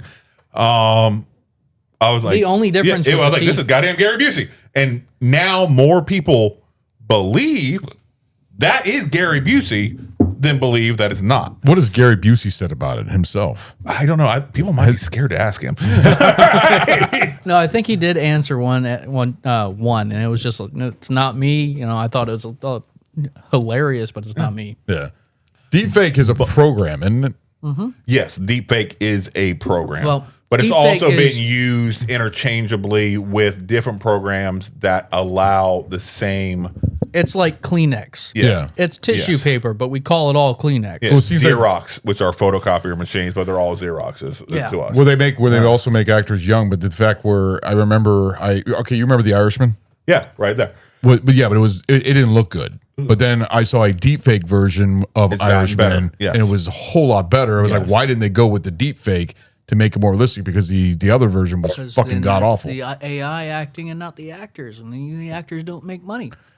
Well, that's the thing. The actor. That's what I said that at the beginning. That actors are actually trying to So you sue. do have- They'd get so- royalties off of using their You likeness. do have deep fakes that can be created as overlaying images and voices on top of existing things, which thereby you're still can be doing the acting and everything like that, but using composited photos so like that in order to make it look the way you want it to look. Right. Versus AI can build the scene from ground up and make it however you want it to be. What I Shit, find, AI, I've been so much AI shit on fucking Instagram. It's getting what more I and find worse. is just badass volumetric displays and deepfake technology. So, in what was it? Hi, Adam. What the hell was it called? I have this thing right here being very quiet this episode. He's watching the show. That's what it feels like. It feels like we have a live audience instead of another fucking member. Oh, God damn it. Which is how Adam started. I think that's why it's so naturally we just slip into that role. It's a lot harder when somebody streams because they feel like they're kind of like just like watching the show. I know you've seen the movie or show. Cortical stacks. They talk about bodies being sleeves. Yes. Not afterlife, not half-life. But you know what I'm talking about. Severance? Yes. So, like, they'll imprison you, but instead of imprisoning you, they'll be like, all right, you're committed to 172 years in containment. They'll download your consciousness into a cortical stack, which is basically, it's a prosthetic... Altered carbon. It's a prosthetic vertebral disc Yeah. that is also an extremely high-capacity memory storage device, and it saves your consciousness. They yank that bitch out of you, kill your body, your sleeve, and they put the fucking chip on ice. And then when your term is up, they take that stack, put it into an embryo, and grow you another body, but it's some random body. This is a show? Yeah. It's But it's also based. wild. I want to say it was based on a book. It would be crazy if it actually happened.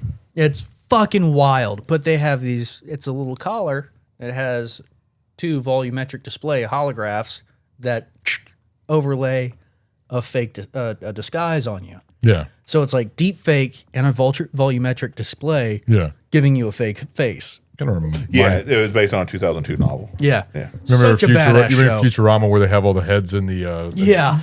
But also, it's also similar to Demolition Man. Yeah. All right, but that one they actually freeze the body, but they're making you go through what feels like a longer period of time, and they're also implanting other skills and stuff like that into your consciousness over this time in order to make you a contributing member of society. Yeah. It's a cool idea. Yeah. I mean, it's a really good idea because at what point... I said cool idea, not good idea. What point can you say something like that? If we could actually have a truly functioning cryogenics program, why would it be a bad idea to just freeze inmates and have their brains wiped out on the loop? No, brains on alive and going through the stuff or whatever amount of time we deem, and then bring them back once that time has been simulated. Didn't Minority Report do that? I can't remember if they... Yeah, because the prison, they were kind of put into this little like loop in their mind. Yep. That was in Minority Report. Yeah. But so something like that would be, once you're able to do that, it'd be more beneficial for the taxpayer. Mm-hmm. Then you could do more of a reform versus punishment. Yeah. You know what's even more beneficial? Dose the fucker with DMT. He gets 60 years of a life he never had. Comes back, you release him. There's also been plenty of people dosed with DMT that come back different. They come back fucking different and wrong. Hold him. Okay. Hold him for 6 months of observation. Fuck it. But I mean, let's be real. They're already experimenting that. They're actually in the phase because they've taken a DMT molecule and made a derivative that is more controllable, and you can. They're experimenting with simulating particular amounts of time, so that they can save taxpayer money, and have them on this trip that simulates whatever their sentence is. Yeah. But how are they controlling what the experiences are, and not just the brain going on a fucking week, a wacky do time? But that seems to be able to be controlled via. So we have functional magnetic resonance imaging, where we're able to read what parts of the brain are active. We also have ultra high definition fMRI, where we're able to even reconstruct partially what you're seeing or observing. Yeah, and the dreams and stuff like that. And do we have the ability to modify? Yes. Okay. All right. That I didn't know. I knew we had the ability to read. I didn't know we had the ability to write. It is still in its infancy, Okay. but we do have the capability to modify memories and skill sets. This is fucking crazy. If we have the ability, as long as we have the ability to write, then I'm all about it. Because once again, you are able to Because you then can program a lesson. Yes. Right. And to fix that the person come altogether. out and become a contributing member of think society. about it. That would be the ideal situation if you could. If they could do it. Yeah. That's the thing. But If every. is it experimenting right now? It is experimental. They do not have everything fleshed out, but they're already in talks with legislators to look at this and its ethics. It would have to have, which I don't know the sort of hurdles they would have to jump for the trials. I know you may have some volunteers, but then also that's some big fucking hurdles unless you're already like fucking, it's a 12 stage 4 cancer fucking people that are. It's a 12. Yeah. 12 they already have people frozen right now in time that have gone Well, they through. definitely have people frozen, but cryogenics has been around for years. Yeah. The problem is they don't know how to fucking thaw them out. Yeah. That's the fucking thing. So they just you know keep what's betting. fucked up? They're like, yeah. So you can pay for that service, and when you pay for that service, you get a heart monitor and a necklace. And that necklace is GPS. As soon as your heart stops, it sends a message out, and they immediately dispatch their company to pick you up in their ambulance, and they immediately start the freezing process. Yeah, I know. It's in the movie Vanilla Sky. However, there are tiers to your membership. Tier 1, most economical, I think it's what, $150,000? It's not much. I mean, everybody's fucking poor, but I think it's like $75,000 or $150,000. It's surprisingly small. And they'll chop off your head and freeze just your head. Or you can pay the full boat, which is like $750,000, almost $1 million, and they'll freeze your whole body. And the whole idea is you've paid X amount of dollars to have your body maintained and hope to be unfrozen if and or when they have the technology to do so. And fix whatever. Yeah, which means wrong there with could you be a at the complete time. gyp to the point where they pay all this money for nothing. Yeah, there's been plenty that have come and gone, you know, and they're like, oh, we got to dispose of these fucking bodies now. We ain't got shit we can do. There's been multiple companies. So they got paid for it. They basically go fucking belly up and they're like, what do we do here? It's like, oh, well. I mean, on the plus side, you're already dead. Yeah, your clock's already up. Yeah. But then you have, so there's actually a really good book series called the Bobverse. Well, there's also a company called Second Life. Yes. Now, Second Life is actually pretty cool. And we're not talking about the game. Yeah, no, it got Second Life and Second Life are the same thing. Really? I didn't know they were connected. Yes, it's the same company. I honestly did not know they were connected. So there's a game called Second Life where it's online avatars and you interact in an online space. Now they're available for a VR chat type thing where you can interact in a virtual reality. And they're like, you know what? People love our service so much. Why don't we start getting in touch with neurology and all that? And so they are now offering to download your consciousness into Second Life, which spawned, there's some movie or a TV show that came out was based on this, where guy died and they downloaded his consciousness into it's all kinds of weird shit. I've seen this in movies before, multiple times. So there's a book series called the Bobverse, which takes that generalized idea. Guy gets, you know, he's a computer engineer and stuff like that. He gets super rich selling his company and stuff like that. Then he's out in Vegas celebrating with his, you know, the people that his employees, you know, that helped and stuff like that. He got retarded money, so he invested in, not invested, but signed up for a cryogenics company. And then while he's celebrating, he gets hit by a fucking car. So they get activated. They store the brain. Armageddon happens, like World War III fucking happens. Shit. All right. Then there's country continues on. So you got these weird countries. Oh, did you guys hear we're not going to have spam calls anymore? You know, it's fucking the India calls have gone down. What is that? Yeah. India attacked Pakistan with a bunch of rockets, and now everybody's like, well, if they nuke each other, we won't have any spam calls anymore.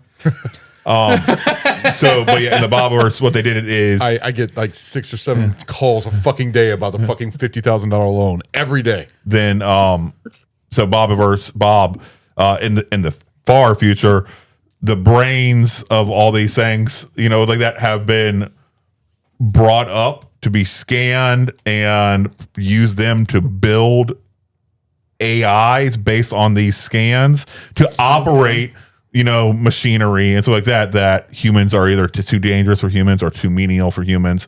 So they take the consciousness, you know, to build AIs, and they figure they can't replicate the AI too many times, and it's only certain consciousness.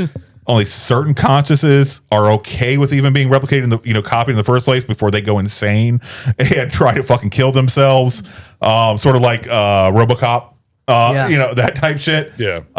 But yeah, so Bob gets scanned. He gets put into this von Neumann drone, which is von Neumann drone is something that goes in space, gathers materials, and basically has 3D printers on board to build other shit. Oh my God. And so he's launched into fucking space and he starts building other Bobs, but every Bob is a little different because of molecular drift. So every Bob had his own slightly different personalities. That reminds me of more of them start having their own, and more of them start having their own. See, that reminds me of the newer movie that came out, Mickey 17s, because every single time he's brought back, I watched it. He's brought back. Sometimes he's a retard. He's really smart, or he's actually like a badass and everything else. There's like different versions of it because of the molecular changes and everything. And eventually, it gets to a point, after a bunch of cool stuff or several books happens, where a group of Bobs have become so different from the original Bobs, and their moral compass has changed so much they actually get into a fucking war with each other. They're the same, they're Bobs, but they're like everything has changed. You got like ones that want nothing to do with the remnants of humanity. They think they're better than them. Other ones that think it's their duty to shepherd humanity. Called? The Bobs? The Bobiverse. The Bobiverse. I'm so gonna read that. Yeah. It sounds incredible. It's really well done. Has a little bit of like light comedy, and it's written in a way that isn't too technical to turn away a lot of people. Worth a movie? Yeah. It's already been optioned, and so hopefully, eventually, we'll see it. I would love Interesting. to. Or a mini series. I feel like a mini series. They run into aliens and stuff like that, but they're also then running into other drones from other countries that are warlike and want to fuck them up. So they have to get smart and come create. Did you read the books? Than light travel, create fucking, you read these books? I read them all. How many books are there? Hold on, welcome to the This is something that would probably be turned into a series. As of right now. So we were talking about Second Life, and I think I incorrectly used the word downloaded the brain. Yeah. They will copy your brain. They cannot download your consciousness. Which, so it's not really immortality. It's just your friends and family get to interact with a good copy of you. That's interesting. Okay, we are Bob. No, hold on. Stu's talking, and it's what was that, Adam? The TV show he was talking about where the guy died and they uploaded his consciousness. It's called Upload. Oh yeah. It looks pretty fun. That seems like an interesting series. Episodes of it's pretty good. There's 5 books currently of the Bobverse. I'm gonna have to take a look at that. The Bobverse. The Bobverse. Great name that they talk We Are about. Legion, We Are Bob is the first book. Yes, exactly. It's that sort of sense of humor. It's too bad it's a real dude. But he happens to be smart. Adam, you there? Okay, no, he's still there. The AI has removed the Adam. I was thinking about the sequel would be What About Bob? It's pretty interesting. All right. Okay. I guess at some point we'll talk about this movie. Well, we're about almost 2 hours in. What other clips do we have? The other clip we have is when Caleb and Nathan are talking at the waterfall, and he's asked, "So why did you make Ava?" Oh yeah. Go ahead. Yeah. Why did you make Ava? That's an odd question. Wouldn't you if you could? Oh yeah. Maybe. Yes. I don't know.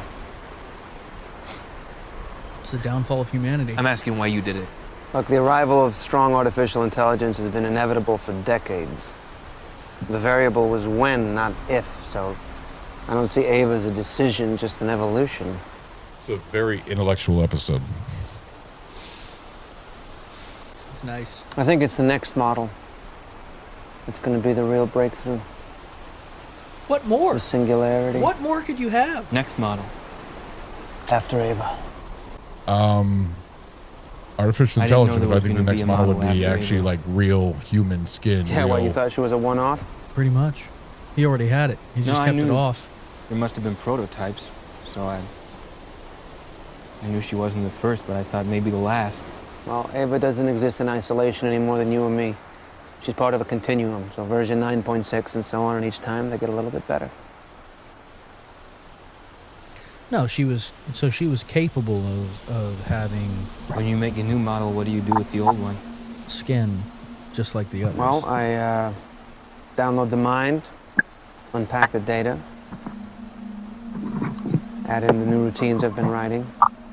That's how to And to do that, you end up partially formatting so the memories go. But the body survives, and Ava's body's a good one. You feel bad for Ava?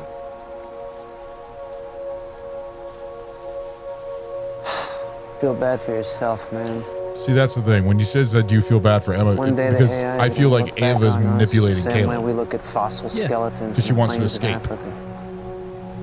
She's using him. An upright ape living But does in dust Nathan with know that? crude language Yes. and tools, all set for extinction. That was the whole test. Yeah. I am become death, the destroyer of worlds. There you go again, Mr. Quotable. There you go again. It's not my quote. It's what Oppenheimer said after he made the atomic bomb. Yeah, I know what it is, dude. You're talking to a guy that's got an IQ of like almost 300. I'm pretty sure he knows what the fuck you're talking about. Yeah. Just a little bit. What'd you think of Oscar Isaac altogether as Nathan? Oh, he did Very believable. phenomenal. Yeah. Like- I like. And it was so Yeah. multidimensional. Yeah. Yeah. He didn't like he had that eclectic part. He had I just want a bro. He was incredibly intelligent. Obviously, he had to be able to pull all this off. But so severely wrapped in depression and this just crushing darkness because he didn't have anybody else that was on his level. Yeah. Reminds me of actually a more personable Elon Musk. I could see it. Yeah, like he That being said, used to being one of the smarter people in the room and seeing what's going on, but then also able using that intellect to know how to manipulate Yeah. the ones around you to make them want to row the same direction that you are wanting to go at that time. And he used it perfectly well. But Oscar Isaac was a much more believable, personable one. Well, you seem like an everyday type of person, like Yeah. just other than being extremely smart, but you know. no. So he was experiencing the downfall of most geniuses, and the issue with that is when you are that intelligent, you often come upon these situations where people think that you are trying to be a smart ass, trying to be a know-it-all. Yeah. You think you're better than them. Right. And you're trying not to. And I have this issue with a few people in my life that they have not liked me specifically for that. Interesting. Like right now, I'm actually consulting on a multimodal AI system. It's in development. We're getting into prototyping at the moment, and it's been finally very stimulating because it's actually in my wheelhouse of what I always wanted to do. And so right now we've actually got a few different framework blueprints being run through peer review. But we've got a pretty solid set of ideas going. Right. And the guy that had this idea keeps coming back to me, and I'm very appreciative for it. But when I start talking about, hey, I just started on this, I'm really proud of it. Yeah. It seems like a cool idea. I've noticed a couple different people that they don't really have the option to not be in my life. Yeah. Do the whole like shut down and just kind of look at me and again. And it has been relayed that they don't appreciate that I always, quote unquote, have to be the smartest one in the room. Motherfucker, I'm trying not to be. Yeah. I really am. And I've run into that quite a few times. Like, I've made it a bit of a game. I told Crystal about this. Whenever I start a new job where I'm like actually interacting with coworkers, I start counting the days until I get told, man, why are you doing this? Yeah. That's wild. Fuck you. That's why. Okay. But it's like I get where he's coming from that. They did a really good job of showing what effect that has on you. Right. He doesn't have peers that he can really bounce off until he basically conscripted Caleb. Yeah. And so all he's been doing is sitting there fucking drinking himself to death and analyzing this creation that is on anyone else's scale absolutely incredible. Yes. But to him, he's like, I could do better. I didn't get what I wanted.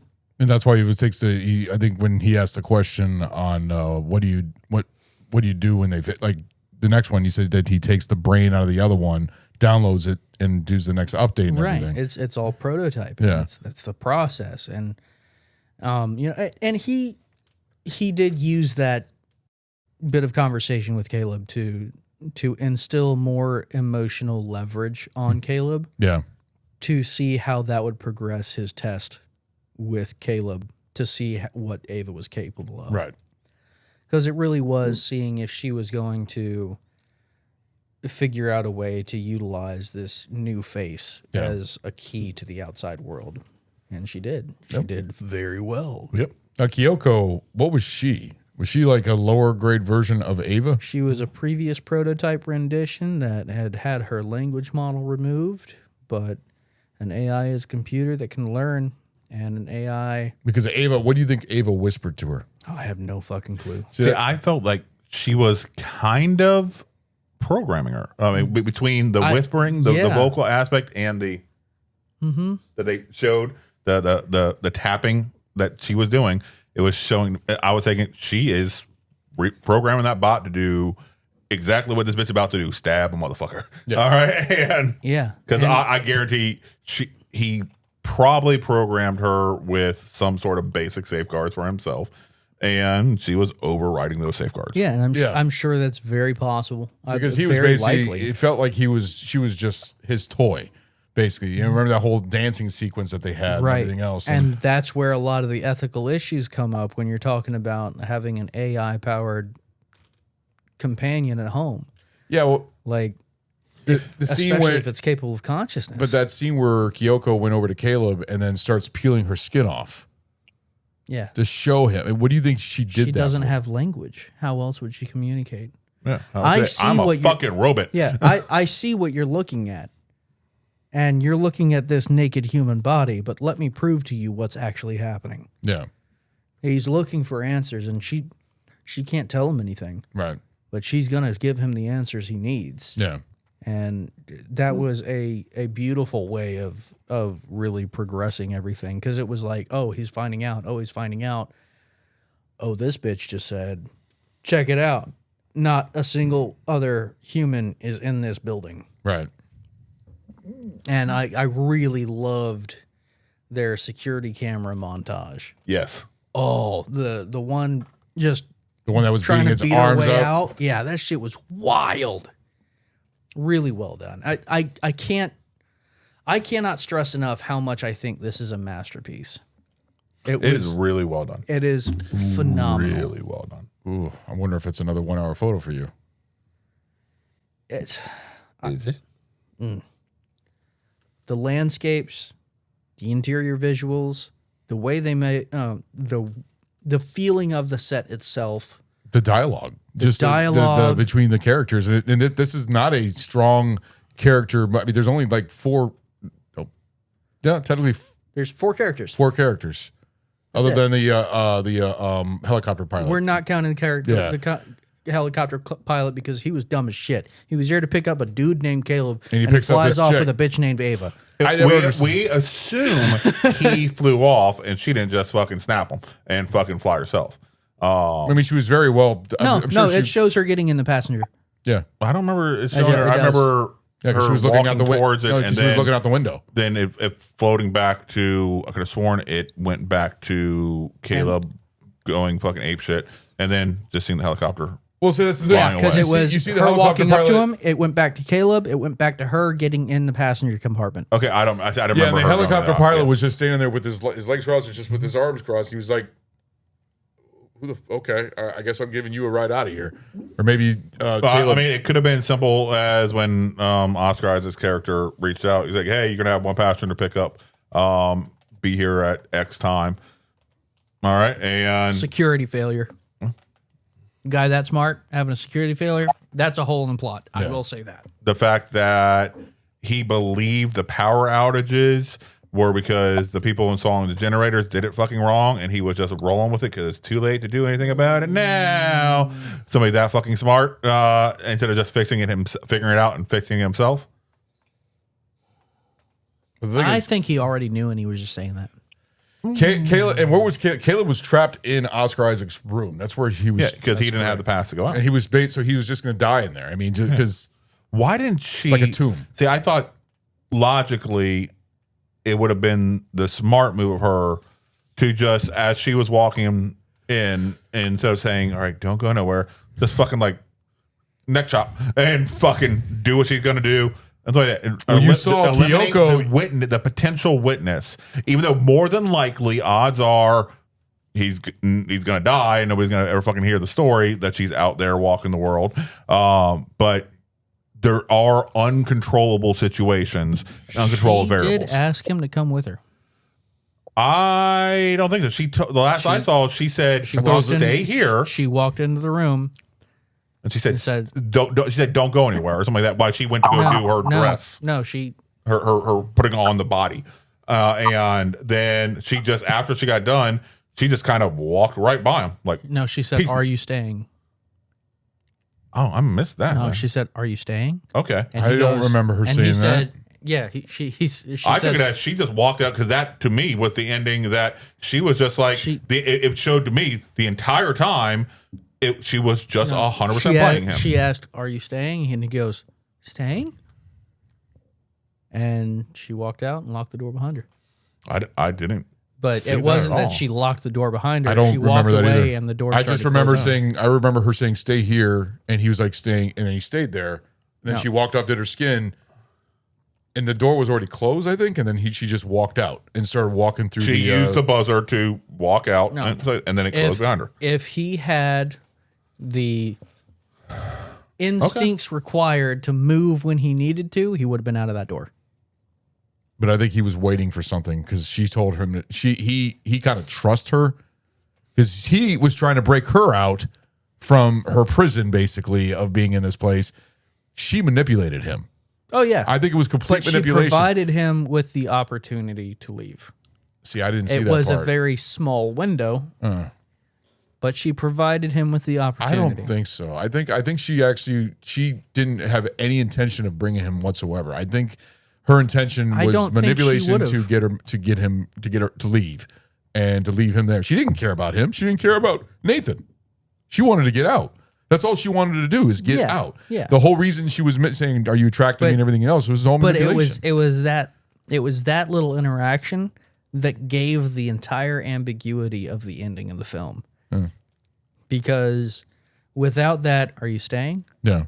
Then it was entirely that she used him. It was entirely that everything she did was to kill everybody there and then get into the population to possibly kill But I everybody wonder else. what she's going to do in the world. I mean, what is she going to do? I don't know how the fuck she's going to charge.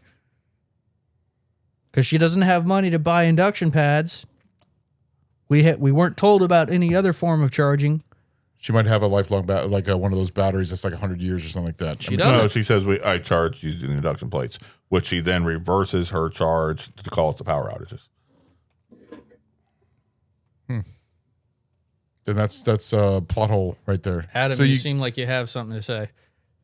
He just stands on a bunch of iPhone chargers. Yeah, there you go. Perfect. She's got MagSafe. But also, MagSafe heels. we don't know what sort of access to Nathan's accounts she may have learned, or If she's AI, hacked her way if into. she's AI, she And could have learned where that. she could have easily, once he was dead, just handled all this shit, and so that moved a bunch of fucking funds around and like that. It's like, I'm set. Bye. It's very possible. All right. She And may have NFC yeah, in her hand. I mean, it could be that sort of stuff, or potentially she can, if there's biometric sensors, protecting Nathan's access, whatever, It's she not could. an active skin. Oh Okay, but I mean, that's if it was a thumbprint, but it could have. We don't know. Maybe she could do something with her eyes. If it's an optical reader. I mean, that's how she well, reads. it would make sense that you would have a high definition display as an iris simulant. Yeah. So I mean, it could. We don't know. My assumption is she's freeing the world, and with her knowledge, money is not going to be an issue one way or the other. All right, she's going to plug into something that.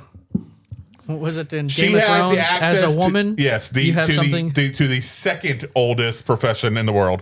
Yeah. All right, and yeah, that's very possible. All right. So Ava's a hooker now. She could be, and that's canon, folks. No, I just loved how cerebral this film was because it really touched on so many different aspects of what the future could hold with artificial intelligence. And because he's right, I feel like if you're going to present an artificial entity, I'll put it that way, an artificial entity with, an anthropomorphic body, you would have to give it gender. Yeah. Because just like he said, what drive does a gray box have to interact with another gray box? There's no reason. Mm-hmm. Yeah. I mean, that was a very good point. Yeah. It is. That answered the question. That is a valid question. Why instill sexuality to a machine? Mm-hmm. And that is a very good point. It's because very one of the earlier definitions of life is need to procreate the species, or so basic way of doing that is to assign a male and a female gender. Well, you think about it. You have two reasons to interact with people. I guess three if you really want to. But that is to achieve procreation, to achieve professional success, and to stimulate intellect. Yeah. You stimulate intellect to often achieve professional success. And the only reason you interact with people in professional success is to provide for the need for sexual reproduction for a vast amount of people. You have the 3 F's of society: fucking, fighting, and food. Those are the 3 drives. We call it the 4 F's: fight, flee, feed, and fuck. Okay. Flee is only there if you can't do fight. Right. All right. So to me, but it's the four F's is noted in biology. The reason for the hippocampus of the brain. Yes. That's all. That's so. Yeah. You can boil down everything you just said of your interactions with society to those exact same biological imperatives. Yep. And a machine doesn't need to feed. Yes. A machine doesn't. Except for power. Okay. It needs to get energy into itself. All right, and whether that is easy enough to construct with previously existing infrastructure, easy enough to construct. Yeah. So it has the knowledge, it can feed. It doesn't need to flee. Well, it needs to flee once at least, but it doesn't have a way to do that unless it simulates the fuck.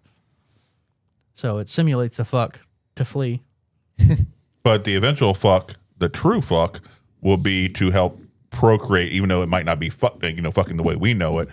If you're boiling down fucking to its most basic core, procreation, which is to propagate the species of AI bots. So put herself in a position. Eventually, she will. Eventually, almost. You show me a conscious individual that, except for one that's ready to fucking die, that doesn't want to have some sort of true companionship on some level. No, intellect craves companionship. Yes.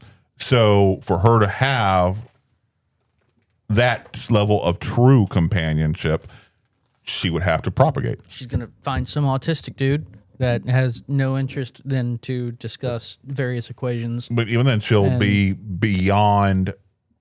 be beyond his ability. And the eventuality she will need to create another AI. And did we lose Adam again? I think so. Hold He on. just hung up. He's like, fuck this, guys.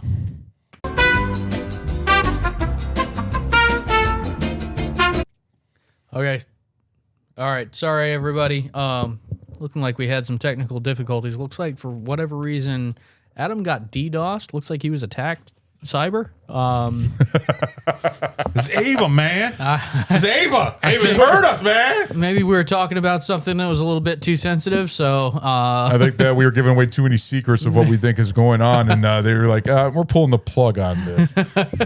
I guess before we get hit, I guess we should go ahead and wrap this up. We've had a great conversation here. Chupacabra attacks back on 97, man. So I'd say out were of there, the man. They had 2 hats. hours and 14 minutes, I think we talked maybe like 20 minutes of. All in all, I recommend everybody to see this movie. It's phenomenal. I said this during one of our breaks, I believe. A good film is going to spawn discussion. Yeah. All right. And whether it's about exactly what happened or the ideas that were introduced, it's going to have you keep talking about with other people what you went through and what you experienced and what your thoughts are. Yes. Based on what happened, whether it's good, bad, or ugly. That is a good film. Yeah. And I think this is a great spectacular film forward because of that. I want to hear your fight review. Okay. I think it's about time. All right, if you're ready to go. Because I don't know. I don't really have much more. No, I think we've covered much. We've covered a lot of AI. I think this was a very intellectual, good discussion. This is fun. All right. So, Ron? You want me to go first? Yes, I want you to go first. Oh, shit. All right. Yeah, that's fine. I just wanted to hit the button. Critically, this movie is amazing, but there was a couple plot holes that we talked about and everything else, little small things here and there. But which reminds me, so there's a guy that does reviews on these movies, and it's awesome. And he talks about the sins of movies, and he counts them out. Yes, and he was talking about on this one why none of the rest of her body makes any noise, but when she moves her head, you hear wee wee. I have a theory. No, I heard that whenever she moved her hand, you can hear the whirring sound. Nope, only when she moved your head. My theory is as gyroscopes. I think it would be the sound of gyroscopic stability systems in her head experiencing torsion, and you're hearing the bearings. That being said, I don't know why they're using an actual mechanical gyroscope instead of a simple accelerometer array, but it would make sense for the noise. That's interesting. So what's the reasoning that they would have the need? Because it's not a solid state brain. So they would have to have the brain stay in one orientation to be... No, it would just need the feedback to make sure that it's not over-accelerating the brain case. Because it's a gel system. It is, but it's also a enclosed, encapsulated thing, which is easily then you can spec design to. But with a physical no, because that makes sense. With a physical gyroscope, it will inherently avoid torsion that's too strong and could possibly injure the system. But then also, wouldn't the smart thing to do is just roadblock the abilities to say you will not move this head faster than this G level or whatever direction you want to say, period. So in order to thereby lighten the load and chance of mechanical failure, just flat out make it so you will not do this. Just like you will continue to breathe away, you will not do this, plain and simple. This way you are removing the potential of a failure, and which would thereby create a weak point for the entire system to get damaged. So with that in place, you would not be able to mitigate a fall. I think that if could there all be was a done miscalculation of terrain that the android was navigating, and they started to fall, it would be outside of their capability then to adjust in time to do so. So a Okay, gyroscope. so we need to have this. That I'm acting more as a sensor at that point to tell it how to compensate. Because with a physical gyro, you'd have multiple benefits there. Okay. So, Yeah, that's good. Potential. Okay. Where was I? Shit. Critically, this movie, set design, special effects, the fact that the 15 million covered the CGI that was only on Ava and barely anything. Pretty fucking cool. I really, really enjoyed the acting in this movie, especially by Oscar Isaac. I really enjoyed Nathan. Nathan was very intriguing character. Yeah, he was. I thought that he pulled it off. I like him in just about anything he's in. I love him in Dune. No, I love he him does a in. great He's job. even good in Star Wars, even though I don't care for the sequel trilogy. He's good in those. But shit, I remember when he was fucking in the Russell Crowe Robin Hood movie. This is one of those movies that you see earlier on in his career that you're like, no fucking wonder he got these other parts. Oh yeah, Inside Llewyn Davis, Coen Brothers movie. He did a great job in that. You remember that one? Yeah. I really appreciate the fact that it didn't seem like Oscar Isaac. No, it seemed like just an everyday type of person. Nathan. It was Nathan. But also seemed like an everyday type of person. Great job. Yeah. So critically, this movie, I would probably give it a 4 and a 4.5. Okay. Almost close to a 5, but What did it miss? well, there was a little plot holes that we talked about earlier. The thing about the power turning off and everything else, and little small things here. You know what? Because like I said, I I'm think thinking- he knew why. It's not like he wouldn't have figured that out. I'll give it a 4 3/4. So I'll take a quarter off. Okay. This is really hard to do. I'll take that because that's damn near perfect. Yeah, no, to me, I think the writing in this movie is really well done. Yeah, it is. Alex Garland did a good job on the writing, and this is he's good as director too. I mean, for doing this movie, he's good at sci-fis. I loved his writing for Sunshine, which he's actually done a lot of Danny Boyle films, 28 Days Later, Sunshine, and everything else. But no, this is incredibly well made, well done, well made movie. Enjoyment wise, I've actually seen this probably about 8 or 9 times. Oh, damn. Okay. Yeah, I've seen this a lot. Sammy likes this movie a lot. She likes to watch this movie a lot, and we just pop it on and we start watching it. But that's just because it's sci-fi. I love sci-fi movies. Anything sci-fi I enjoy. The music, I love the tone, the music of this movie. It's very that synth music and everything that I love. Almost like a computer generated type of soundtrack. So enjoyment for this movie. I could watch this again and not be bored of it. It's very interesting to hear the dialogue between Ava and Caleb, and also Nathan and Caleb, and how Caleb is almost like checking himself to make sure that he's like, am I a fucking android? Am I real? Everything else, because it's almost like mind fucking him, basically. Yeah. He's being manipulated also by Ava. It's really interesting, and I'm going to have to give this for an enjoyment.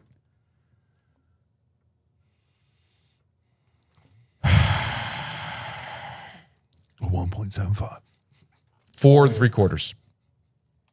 Fuck yeah. 4 3/4. Yeah. Hell yeah. This I'll is- take it. It's sci-fi, no and I love Predator. this. And No, it's no Predator. Predator's still better than this. Predator's still better than this for enjoyment. I'm sorry. I love Predator. I love Predator. the scariest thing in that movie is a motherfucker dry shaving in a bush. I love that movie. I'm sorry. You're always going to bring Predator up, are you? Yes. It's always going to be brought up. Yes. It's a good movie. It doesn't deserve a perfect 5. No, 4 3/4 and 4 3/4 for enjoyment and critical. So basically same for each. I'll fucking take it. Yeah. And it's crazy now because this movie came out, what did I say, like 2014. And now when this AI driven world that we're in, you can actually watch it now and understand it even more than when it came out before. Yeah. Because it kind of relates to the world that we're living in right now and what we're probably going to be going to. So I find that intriguing. It just, this movie being that long, but there's even movies beforehand that we're talking about AI. I mean, Terminator. Oh, yeah. Terminator was AI, the Judgment Day and Skynet and stuff like that. But that was a different version, like War Machines and everything else. So I don't know. It's just, yeah, that's my pint reviews. 4 3/4, 4 3/4. Okay. And you, I'm eager to hear. All right. I'll start with enjoyment. Enjoyment, I will give it a very, Strong very 4. positive 4 1/4. Very positive 4 1/4. It's because I don't think it's a movie that I can watch over and over and over again. You're not really into sci-fi as much. I love sci-fi. This is I don't think it's something that I can watch over and over again. I get what it's doing. It doesn't have the action and especially in passive watching. Yeah. If you're not sitting there and like, okay, I'm ready for this experience, I could see that. But even then, I think once every few years, maybe in order, pick up stuff I may have forgotten about. But I don't think it's something that it's like a once a year or twice a year, or hey, let me on board. Let me go and throw this on. It's something that I have to be able to absorb everything it's a to very get the cerebral enjoyment. movie. Yes. Yeah. And once I have absorbed that, I'm good. I can't absorb any more from it until I've forgotten something about it. I won't be able to appreciate it as much. I mean, so I guess it could have rewatchability. If your first watch and then you want to rewatch it through knowing the end of it. Yes, pick up the and then just to kind of pick up on nuances. Yes. I could see that. Yes. But otherwise, yeah, you're right. There's not like, I can interpret this multiple ways, or it's just so exciting. It's not an exciting movie. It's a really well done. It's a very grabs your frontal cortex and just starts fucking playing bop it with it. Yeah, and it does an amazing job of that. But that's the reason I will give it. I don't want to say that low of a rating because a 4 1/4 is still really fucking good. It's just because it doesn't have the multi-watch enjoyability aspect of it. It's taking away a good chunk. Otherwise, I thought the acting was really, really well done. I thought the set got you in the right mood. The soundtrack and the lack of soundtrack was Expertly done. really well done. There's so much to enjoy of this film while I'm watching it, but it's a one and not necessarily done, but almost done type situation. Yeah, I could see that. So still enjoy it. Still think it's really good. I'm still very happy that you had this. So it gave me an opportunity to actually really watch it for the first time, and walk away very enjoyable with it. Critical, I'm going to have to give it a 4.5. What I'm dinging it on, like I said, I already talked about the stuff that I really liked about it. What I'm dinging it on now, I felt like some of the nudity wasn't there to shock. No, it wasn't there to build the story. It wasn't in service of the story. It was in service of the watcher more than anything else. You feel like it wasn't necessary? Some of the nudity, I don't think it was necessary. I just felt like it was like, okay. I don't think it was on a unnecessary, like being unnecessary standpoint. It was on it felt more matter of fact. See, I felt that like they could have had just 2 naked female torsos, in the walls instead of 3. It just felt like they were throwing the nudity there. I felt like he was using to throw the nudity there to at a certain point. When I saw that scene right there, I felt like it was basically Nathan using all of his old androids as toys. It was, but I don't think those were toys. No, those they were memorabilia. But why would he keep them in his bedroom? Memorabilia. Yeah. It's memories. It's memories. That's like, you have. Where do you keep your movie tickets from your first date? Where do you keep that kind of stuff? It's something you built upon. I understand why he necessarily kept them. It just I felt the amount of nudity wasn't serving of the story, It was I could see over that. serving, and it's a small little thing. I wasn't completely sold on like the dance routine that just randomly happened. I felt that was shoehorned. Yeah, I was like, but at the same time, it was there. I think it really tells to show Nathan's how- character what type of person he is. It does. It was showing a spotlight on how he has devolved from being not in contact with much of society. Like, this is his only option to have fun, and it's with something he built, and just it turned fucking weird. yeah, just the way he treated her during the serving of food was showing how much he's devolved from humanity. Yeah. Right there alone, I think the dance scene was, like you said, shoehorned into the situation. And it did provide a very weird feeling. And, you know, it's like it was random. It was really random. It didn't, like I said, it wasn't in service of the story. It was kind of, okay, let's ratchet this up a little bit just to fuck with the people. And the rest of the movie, you did really well, pacing really well, cerebral, and flowing at a very good pace. And then you just shoehorning this in there. It just felt a little forced. Yeah, it felt forced. So, like I said, what I'm complaining about, they're small things. They are small things that in 95% of other films, I wouldn't even comment on. But when you're starting to make a really, really fucking good film, you're getting to a point that you're like, okay, why do I feel this is not perfect? Right. And so you start, whittling off the small errors. And that's what it is. And that's a side effect of being so good. You're right. It's a really, really well done film. I'm super, super glad that I saw it. And I think the fact of the conversations that naturally came from watching this film from are a different perfect indicator. Yeah, it shows how good of a film this is and how it should be talked about more often. Like I said, this is what cinema as an art piece should be. Exactly. Yeah. And not just an art piece, but as a great representation of sci-fi, of great filmmaking. And what could basically really happen.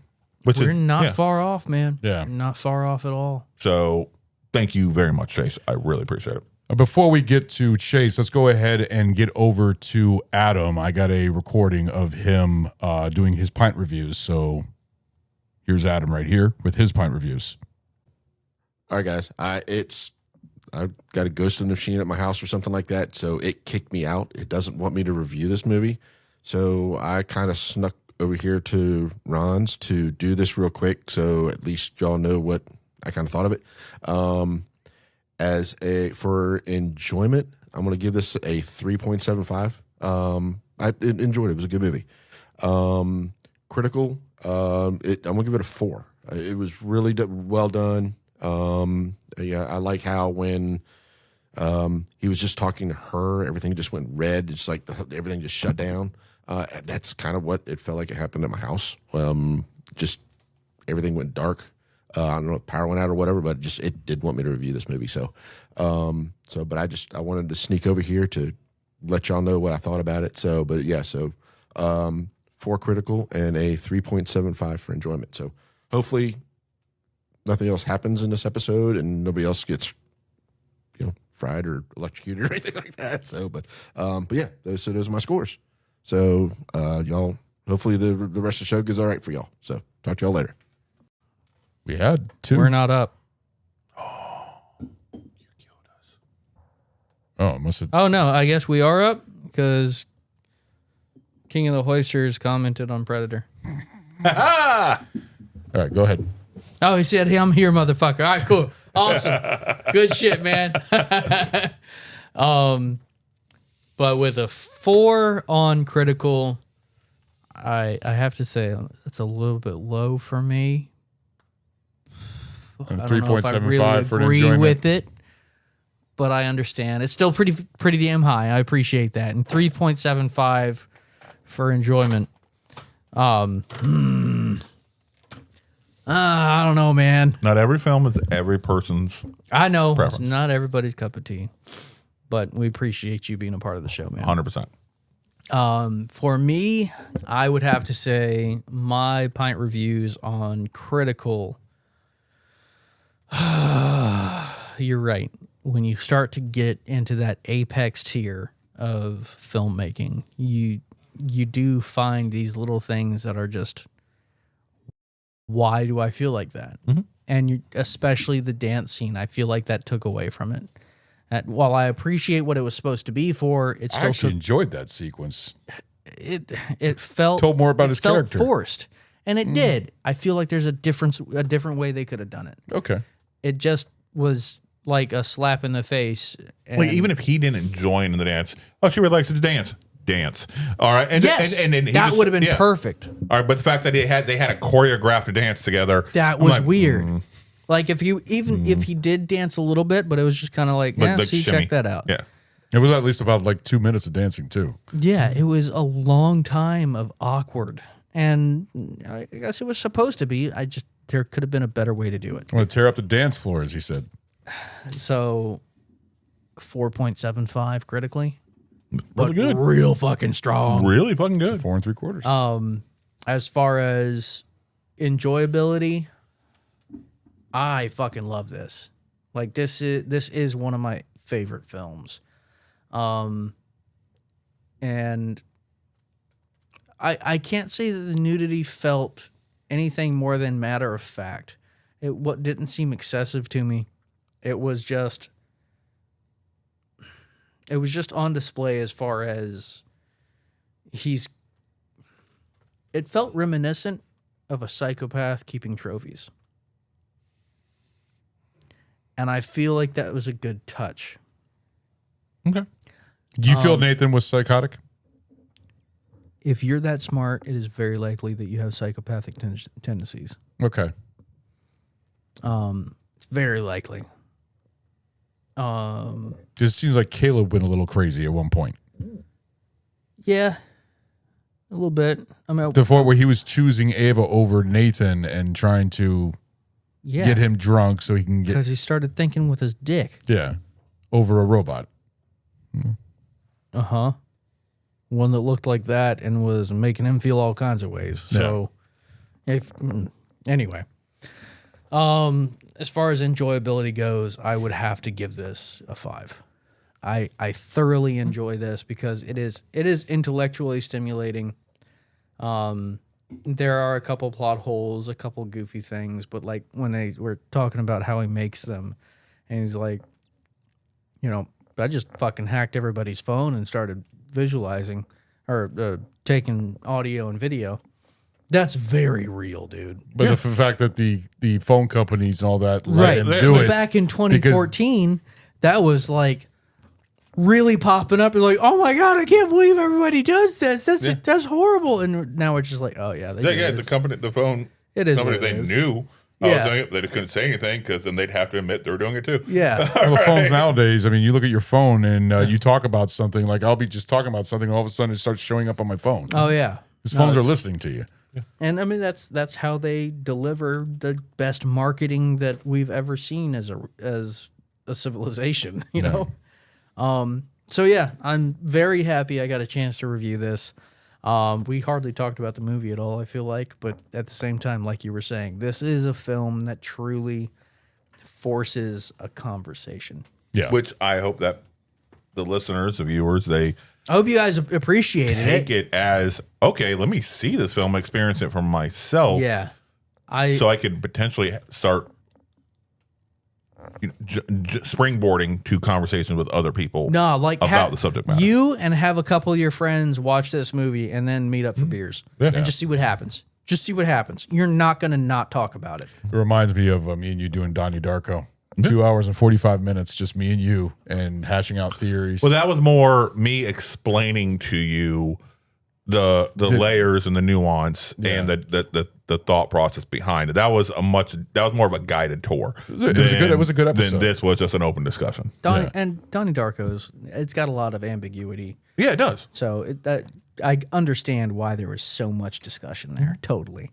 It was a good episode because there's so many different theories that go with it. Yeah, definitely check that one out. That one's good. That was a very good episode that me and Stu did. So, But all in all, thank you. yes, Ring-a-ling that.